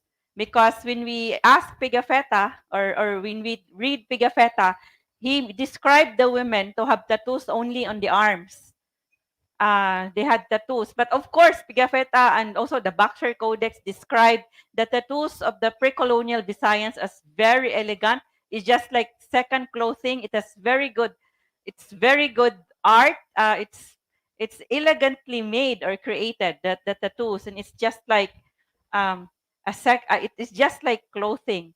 And So what's Piper? May you tell us if women also have tattoos? Kaayo. Both men and women are tattooed. Oftentimes, naay mga misconception kaayo if you only rely, I mean, of course, grabe, we need those, the archival documents, but as Professor Nestor Castro na mention niya sa iyang lecture nga, there could have been bias pag-translate nila ani because they came from a Western perception and wala man lahi maningan, it was a new world to them. So another example I would say is kang John M. Garvan, who is very much affiliated kang 𝗖𝗂𝗃𝗃𝗃𝗃 ni anto siya sa Mindanao early 1900s. Nag-record din siya. It was one of the first task nga narrative on the Manubo tattooing where he mentioned nga I don't see any significance decoration na ni has no inana of the Manubo tattoo. He even wrote down the word pang-utob ang terminology. At kung dili ka kabalo sa linguistics, mispronounce nimo, masabtan na more or less. Pangutob ang iyang pag-pronounce. So, wala, pangutob, nasulat ni John M. Garvan talking about the Manubo tattooing. But, dili mao iyang pagkasulat because it's not just mere decorations. Naapa na siya yung mga significance. Maybe wala gi-release sa mga natives sa iyaha, na limitations. So, more or less, going back sa imuhang question, naay mga certain women nga mutato sila ani diri sa kamot, then muadto ka dito sa other community of the same ethnic group, na tiyan sila mo focus sila sa tiyan, then muadto ka sa pikas of the same ethnic group, sa legs sila mo focus. So it's really not limited to one narrative, mo vary good siya sa kuan. I guess siguro sa in terms sa tattooing, ang nindot tingaling comparison, comparison is linguistics. Mura bitaw magstorya tag Binisaya pero kung muadto ko dalagit makasabot ko pero ang tunada ni lahi. Kung muadto ka og kanang north mo lahi, muadto kag Bohol mo lahi po ng tunada, muadto kag 𝗖𝗂𝗃𝗃 mo lahi. But magkasinabot ra gihapon mo. Daghang salamat, Piper. So, Piper was telling us that when I told him that 𝗤𝗃𝗃𝗃 described the women in the Visayas to have tattoos in the arms only, and in the hands, and in the arms, in the hands, and also the 𝗥𝗃𝗃 Codex. And then, so Piper said that in the indigenous communities, there are different kinds of there are different parts of the body of women that are tattooed. Some communities some communities focus on the legs or on the stomach part or other parts of the body, not just in the arms.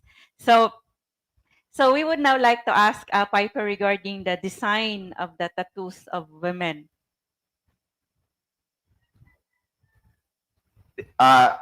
They would have varied from region to region, gina siya.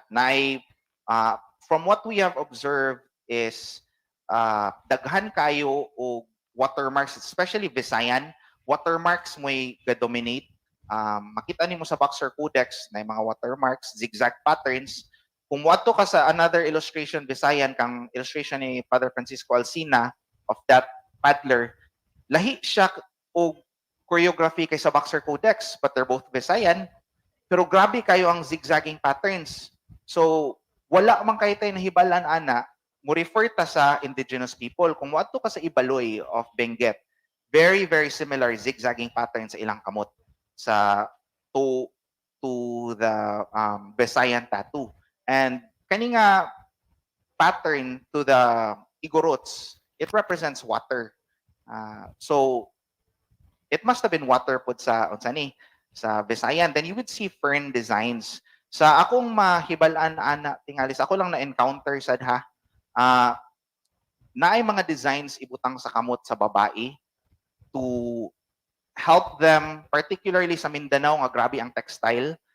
Naay mga tinuhan nila nga to have this design, mas mahimo kang skillful sa imuhang pag-weave. Nana siya sa Tiboli, you would see lines sa kamot, 3 lines, and even sa all the way sa mga higaunon nga nay isa ka probably the only picture that I know of Ahigaunon, and all the way to the Manubo subgroups diha. Sa unang panahon, naagi ko na sa fingers. So, it would have relate sa ilahang vocation nga sa weaving to mga healing. Naa siya diha ga revolve to enhance their skill ana nga department. Dahil salamat, Piper. So, Piper was telling us nga, women have tattoos on their hands. For example, the women who engage in healing and also in weaving to give them power in their task or in their work. So, the tattoos are believed to give you, of course, magic powers and protection in your in whatever you do. For the weavers and the healers, so they have tattoos on their our hands. So so we have these reactions from our online audience. So we have um, Ferdy who says the yakan tattoo, is it for religious or social status purposes? So if Piper, if you are there, so maybe you can answer this. Um, and then Ferdinand Ascaraga says habak, or the amulet. It's habak is something that is worn like a belt inside your clothing. Habak must have been from the word kabak, India, meaning armor. And Ferdi says tattoo is for beauty. And Kabino says it's it's kind of sad that the same tattoo shops in Manila are offering buskalan tattoo design. It diminished the meaning of the tattoo.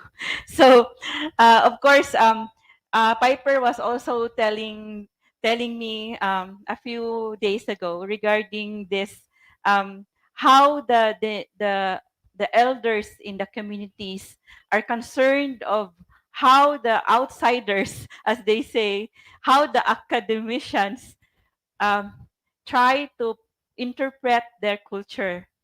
So there is this elder. So Piper was telling me that, and it struck me uh, so much when the elder was saying, they can write so many books about us, they can tell so many things about us, but still they wouldn't understand us. So that was said by an elder who also studied sociology and anthropology in one of the universities in the Visayas, top universities in the Visayas. He finished his degree in sociology and anthropology, but he went back to his community, his indigenous community in Bukidnon, to lead the community. And he was the one who said, they can write so many books about us and interpret our culture, but they still do not understand us. so, so, um, so we try our best to understand. So maybe what we do is not enough. So we have so many things to do. So just copying their designs is not just enough. So we need to understand the roots of it. We need to trace and then to understand what they are experiencing today. So now we would have our last question for our modern tattoo artist. So we would like Ronnie, our Cebu tattoo artist president, to uh, to discuss or what he thinks, his insights on how should tattoos be understood today. Today, people are getting tattoo for so many different reasons. Like for example, I have a tattoo in my arm, the portrait of my parents. The reason why I had this because I want to show them how important them to us, and also the pictures of my portraits of my three kids. This is the way of showing them how I love them. And when I started tattooing in Cebu, we have so many foreign clients. Most of them are getting tattoo because of some are getting it to for souvenir, and many people in the world are doing that. When they go to Paris, when they go to Asia, they get a tattoo for a souvenir, and so many more people nowadays are, and this is getting more popular, getting the picture of their lolo, picture of the who passed away, picture of their loved ones, or some are getting the names of ex-lovers, which is not a good idea. And also we have to understand that uh, many people now, many uh, in person now are getting it as purely as a form of expression to their to oneself, and the expression of art also. And yeah, that's how we should understand, and that's how we should appreciate the tattoo we see in the mall or everywhere we go. Dahil salamat, Ronnie. It's very interesting that you have the tattoos of your parents in your arm, because from what we know also of the practices of the early Visayans, the pre-colonial Visayans, their ancestors, the dead, those that dearly departed are very important to them.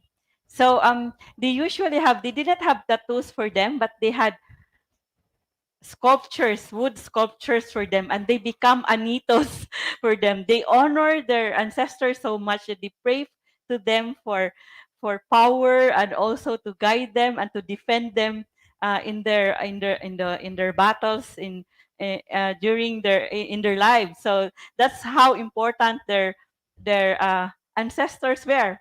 So I still have my video. So so there is already an answer from Piper regarding the question from regarding the yakan tattoo. So Piper says, I'm not familiar with the yakan tattooing. Perhaps in the past they did, but from what I know, tattooing is haram in Islam. So so Yakan is a tribe. It's a group in Islam. So it is from what Piper knows, it is haram. So it is not good to have haram. It's bad. It's not good for the Islam for the Muslim people to have tattoos. So now we have, so for those online, you get to stay tuned for our trivia quiz with prizes. You are going to have, and also to those on here on site, we have a trivia quiz with exciting prizes. And stay tuned tonight at 8 p.m. for the Warrior Search for Warrior Dagami contest.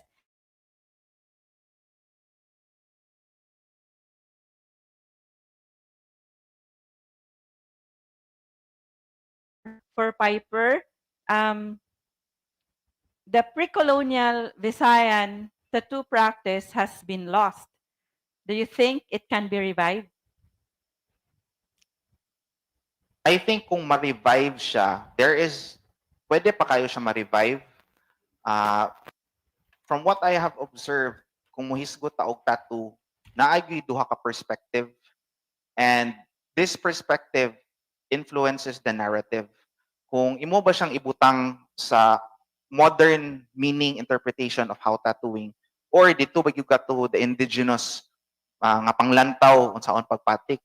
So I guess reviving the symbols, wearing ang mga descendants karon nga murag ilahang buhion boxer codex based, mga daghan naman ang karon murag na popular na siya karon.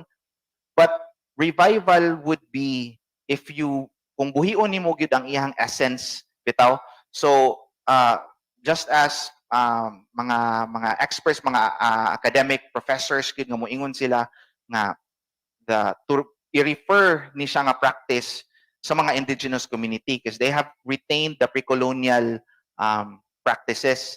So isa na para sa kuha, dili siya kompleto nga revival kung design lang kataman. Kung dili nimo i-revive, apil ang iyang entire essence in practice. The tools, marag isa po na sa kuha nga na-realize nga mugamit ko aning nga tools, mugamit ko aning karaan, buhion, himuon, kugihan ko kini sa akong kamot. So not only you are creating the design, but you're using the same material that they used sa unang panahon. So in a sense, you don't know what they looked like in ancient times. Ang atuang history na disconnect because pag-abot sa Kastila, sa colonialism nga mga influence, You don't know what they look like. Wa kakabalo sa ilang struggles. They have mentioned of rape, but dili nato mabutang atong tiil sa ilang sapatos bitaw kasi pagbasa ta, we end up reading from the perspective of the writer. Mura bitaw ato maning people, you know, the struggles that they went through, mga pag-burn, pag-pillage, ilaha pang rape. So na-disconnect kaayo ta, we don't know who they are anymore. But pamaagi sa patik na ang sakit nga imong mabatian mo ilang nabatian sa una, ang dukduk nga imong na gakadunggan karon tok nga unsa ni kung maka-demonstrate ko unsa ni lugar. So sa dukduk nga imong madunggan mo'y pagbutang sa patik, musad ilang nadunggan sa una. Mo ilang nadunggan sa una, nadunggan nimo karon. Ang sakit nga imong gibati karon, mo ilang gibati sa una. Ang dugo nga gitulo nimo karon, sila nagtulo sad sa una. Ang design nga imong gisulayan og buhi karon, mausad ang naa sa ila sa una. Wa nakakabalo, naputol na ang history. Pero at that moment in time, nagtagbo mo. So, murag nagstorya mi kaganina, mura bitaw ni amin kasi mong lulu, ni amin pagyug ka all the way in sa pamaagi sa inani. Murag nilahi imuhang paradigm kung giunsa nimo guna-una ang patik, no? Mura na kag ni biya nga di lang din ni pang design, di lang din ni siya pang kuan. Kuan din ni siya, heirloom din ni siya, pinagmana di ay ni siya. So that transition is murag essential siya nga part of revival. Kung wala na, then it's not really full revival. Para ako lang sana nga panglantaw ha. Unya, sad to say, na tungod sa wala na gid siya, nagipangutan ako sa una nga, will it be the same? Murag dili na gid siya the same, kay nawala man gid siya. But at least in a way, through the practices nga itong natunan sa indigenous communities, natagaan nato og honor. So, inana ang ako ang panghunahuna sa based lang sad sa akong na-observe, sa akong na-sabtan, sa kabahin, sa tattoo nga dili lang di ay siya for the sake of putting it here, for the sake of, you know, tribute, Pinoy pride, dili lang di siya inana. It transcends beyond those aspects. It's an heirloom, it's remembering, it's amin sa kung kakagikan. So, walang tingali na siya. Daghang salamat for your insights, Piper. So Piper says we are already disconnected from our tattooing heritage. And so if we are going, but then he also thinks that if we are going to have, if it is going to be revived, or if you are going to have a tattoo to connect yourself to your ancestors, then you can do it, because at that moment in time, he thinks you are able to kiss the hand of your ancestor by feeling what they feel when they got tapped or poked by the tattoo tool. And also you are going to feel how the blood drip. Kanang lobat akong audio. So you are going to, at that moment, when you get the traditional tattoo and you understand about the history and the heritage of that tattoo, and you're going to be tapped like how your ancestor was tapped when a tattoo was when he or she was tattooed. So you're going to feel it. You're going to have the same blood that dripped during tattooing. And so according to Piper, it could be a way to kiss the hand of your ancestor for experiencing what they felt in the traditional tattoo. So that's the insight from Piper. So maybe our audience, online audience, have other insights regarding this. So we will have the closing statements from our panelists in a while. So before that, you would now have our exciting trivia quiz with prizes. So kanang get ready to our on-site audience nga gamay ra kay kanang gi-reserve man ang on-site nga audience kay hala wala na ko ikuan video. Ako video. So for our gikuan ko gisabotage ko.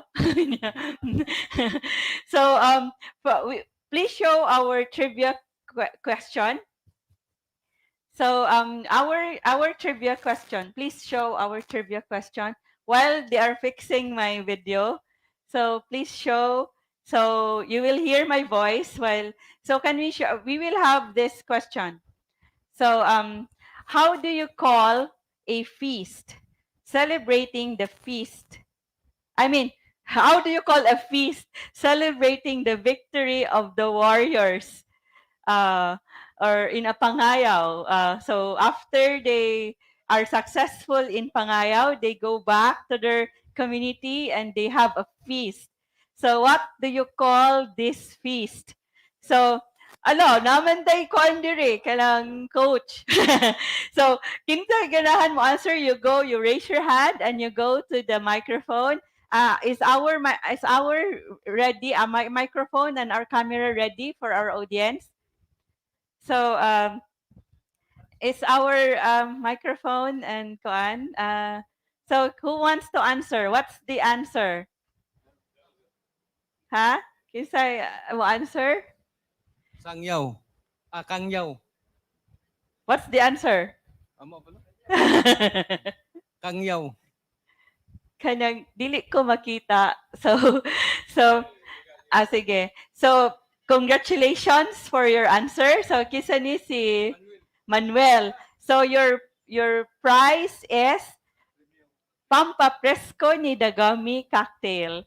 Congratulations, you will be able to win this healthy drink made of lemon, pineapple, and cucumber, and you will be strong and healthy like Dagami when you drink this.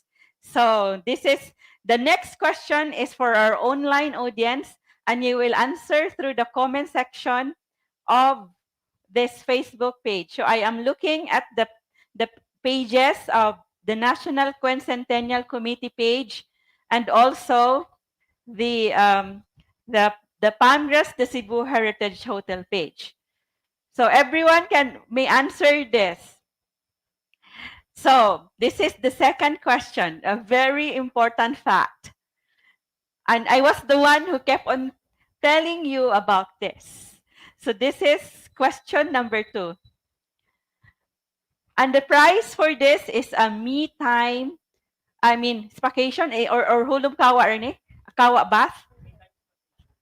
Unsa man ni both hulum kawa ug massage? Ha? Massage and kawa. So please show the question. So you will be able to have a healing Alima native massage, me times vacation. So what is the name? What is the name of the assistant of Miguel Lopez de Legazpi, whom Dagami and his warriors beheaded on May 23, 1565? You answer through the comment section. So free hulub kawa, kawa bath, and massage at Alima Native Massage at Palmgrass, the Cebu Heritage Hotel. So please answer through the comment section of 𝗥𝗹𝗃𝗃𝗃𝗃 sa answer regarding the feast, although not this is a word that so maayong adlaw. So try again. There's no correct answer yet. So you get a me times vacation. So of course you need to treat yourself. You have your alone time to recharge and to recharge yourself, and you will experience in our Alima Native Massage orasyon, a healing prayer, and there is also hilot binisaya, and then also haklop. You will have herbs in your back and your tummy while you are having a massage. So what is the name? Nanay naka-answer. What is the name of the assistant of Miguel Lopez de Legazpi? I've been talking about him. What na? Nanay naka-answer. Congratulations to. Congratulations to Ferdinand Pagao. Ferdi Aparticio Pedro de Arana. The answer is Pedro de Arana. So congratulations, Ferdi, for answering correctly. in your next visit to Palmgrass. So we thank Ferdy Aparticio for his also for joining us in our advocacy, for learning about our roots and our history. And we thank the DepEd Taguig City and Pateros for remembering Cebu hero Leon Kilat. They really sent flowers and offered flowers through Palmgrass. So they they ask us to send flowers, to offer flowers at the monument of Leon Kilat in Karkar on the birthday of Leon Kilat. And no one else did that. Only the DepEd, Taguig City and Pateros. Thank you for being for loving our Cebu hero with us. So for like us, you love our Cebu heroes. So of course, there are Cebu heroes and the heroes of our country. So, the last question. So the last question, you will also answer through the comment section. So this is the last question. Pangrass Hardin Dagami roof deck bars counter is shaped like a blank. So you can only answer through the comment section. Even those here on site, you answer through the comment section. What is the shape of the bar counter of Hardin Dagami? Hardin Dagami is celebrating the 6th year, and this is in honor of Warrior Dagami, and the bar counter is shaped like a blank. So you win, if you will answer this, you win a 5-hour stay at our Rooms for Heroes, and also an access to our saltwater dipping pool. Our pool is saltwater. So the therapeutic salt water. So only those who have not answered so first and the trivia quiz number 1 and question no, you answer through the comment section. So if no one else would, you don't have internet, Hinay. So do we have to give chance? Do we have there is already someone who answered.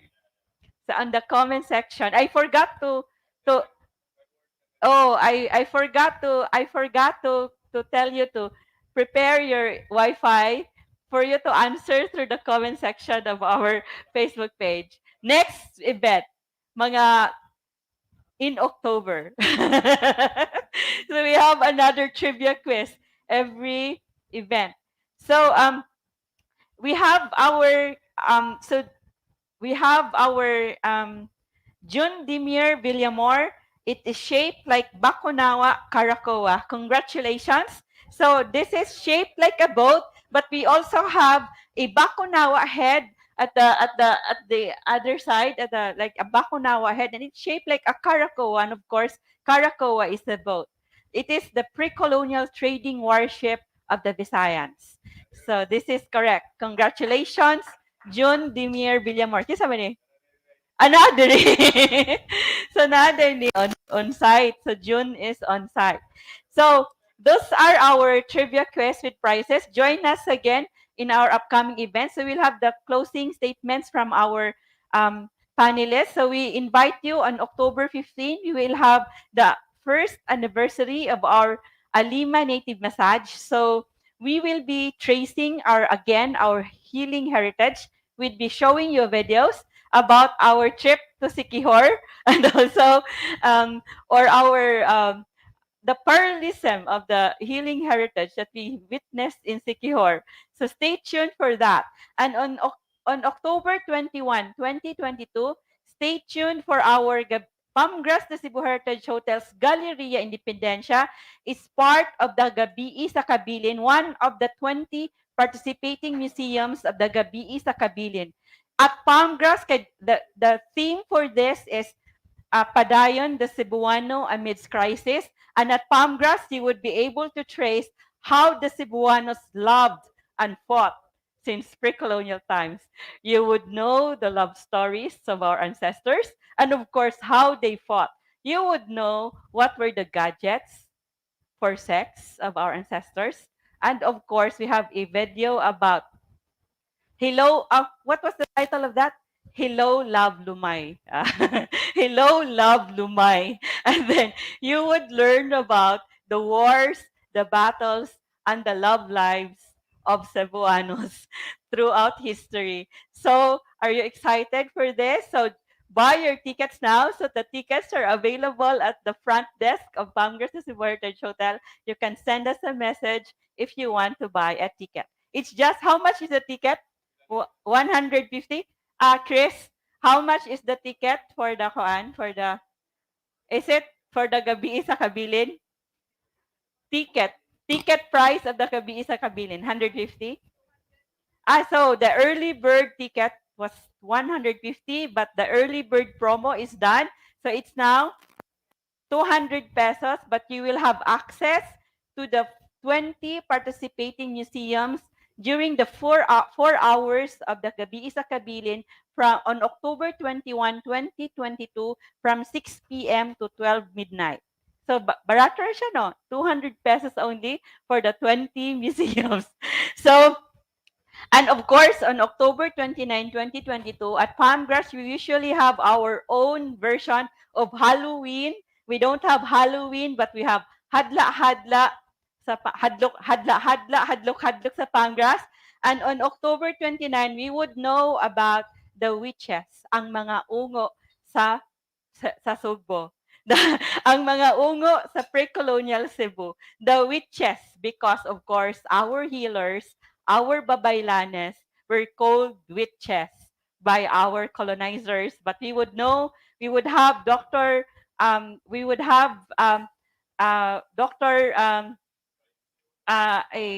historian who has studied about the archives in Spain, also about reports about ungo in Cebu. Ungo.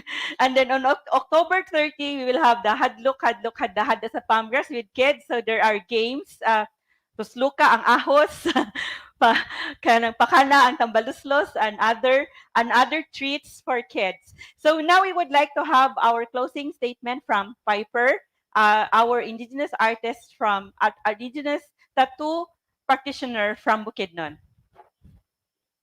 Salamat po nga gi-invite ko ninyo diri. I'm very humbled and privileged kaayo.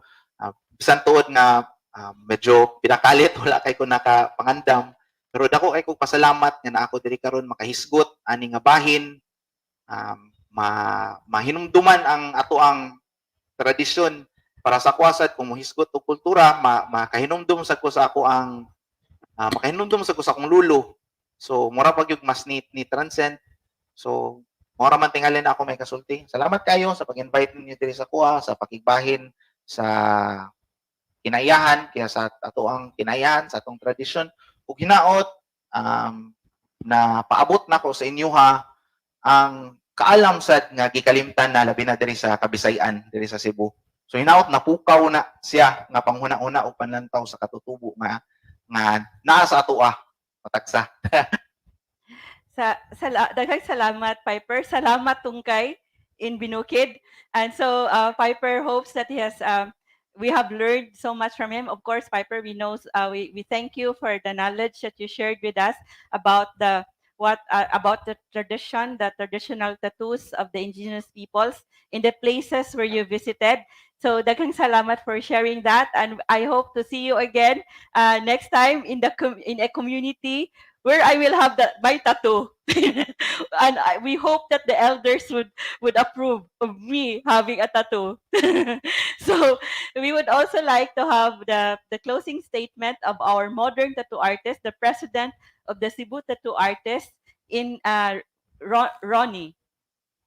Sa gihapon, I really appreciate your invitation for giving me a chance, opportunity to share some information that we have experienced for many years. Modern tattoo. I want to say something for those who want to get a tattoo this time.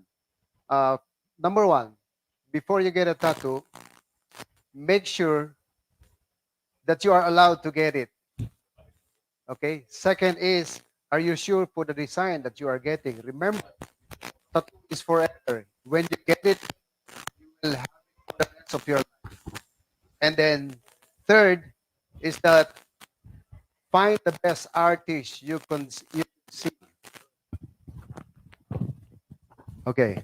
Find the best artist. Consider the best one. Don't settle for less. Again, this is forever commitment. And then, fourth and lastly, do not, the price or the fee should be the not, if not the last, maybe the second option before you get a tattoo. That's all, and thank you so much. Dahil salamat, Ronnie. So, the young people usually say, walay forever. So, ang tattoo di ay, a tattoo is forever. When somebody leaves you, the tattoo is still with you. So, forever di na ma-erase. Ma-erase ang tattoo. Ronnie, can a tattoo be erased? So, if you tattoo the name of someone and then saan mo na pag-erase? Yes, this time na tayong mga modern procedure like a laser tattoo removal, but it's a lot of, ang process is very rigid and it's more painful and it's more expensive. When you get a tattoo, one session, maybe 30 minutes. When you erase it, it will take a year to totally disappear, and it will take some money. So, mao gyud di ay lisod ay gyud kayo ang pag-move on, no? O kanang kung gusto nimo i-erase ang history, if you want to erase history, it's very painful and very costly. So, daghang salamat, Ronnie. And we also thank our partners in our event today, the National Quincentennial Committee, the National Historical Commission of the Philippines, the University of San Carlos, Museo Sugbo, the Central Visayas Association of Museums, the 𝗖𝙧𝙧𝙧 Center, so on 2020, and Art Cebu. And then we invite you once again tonight, join us in the search for Warrior Dagami 2022. Malipayong pagsaulog sa ika-6 ka tuig sa Hardin Dagami. Maayong gabi, maayong hapon sa tanan.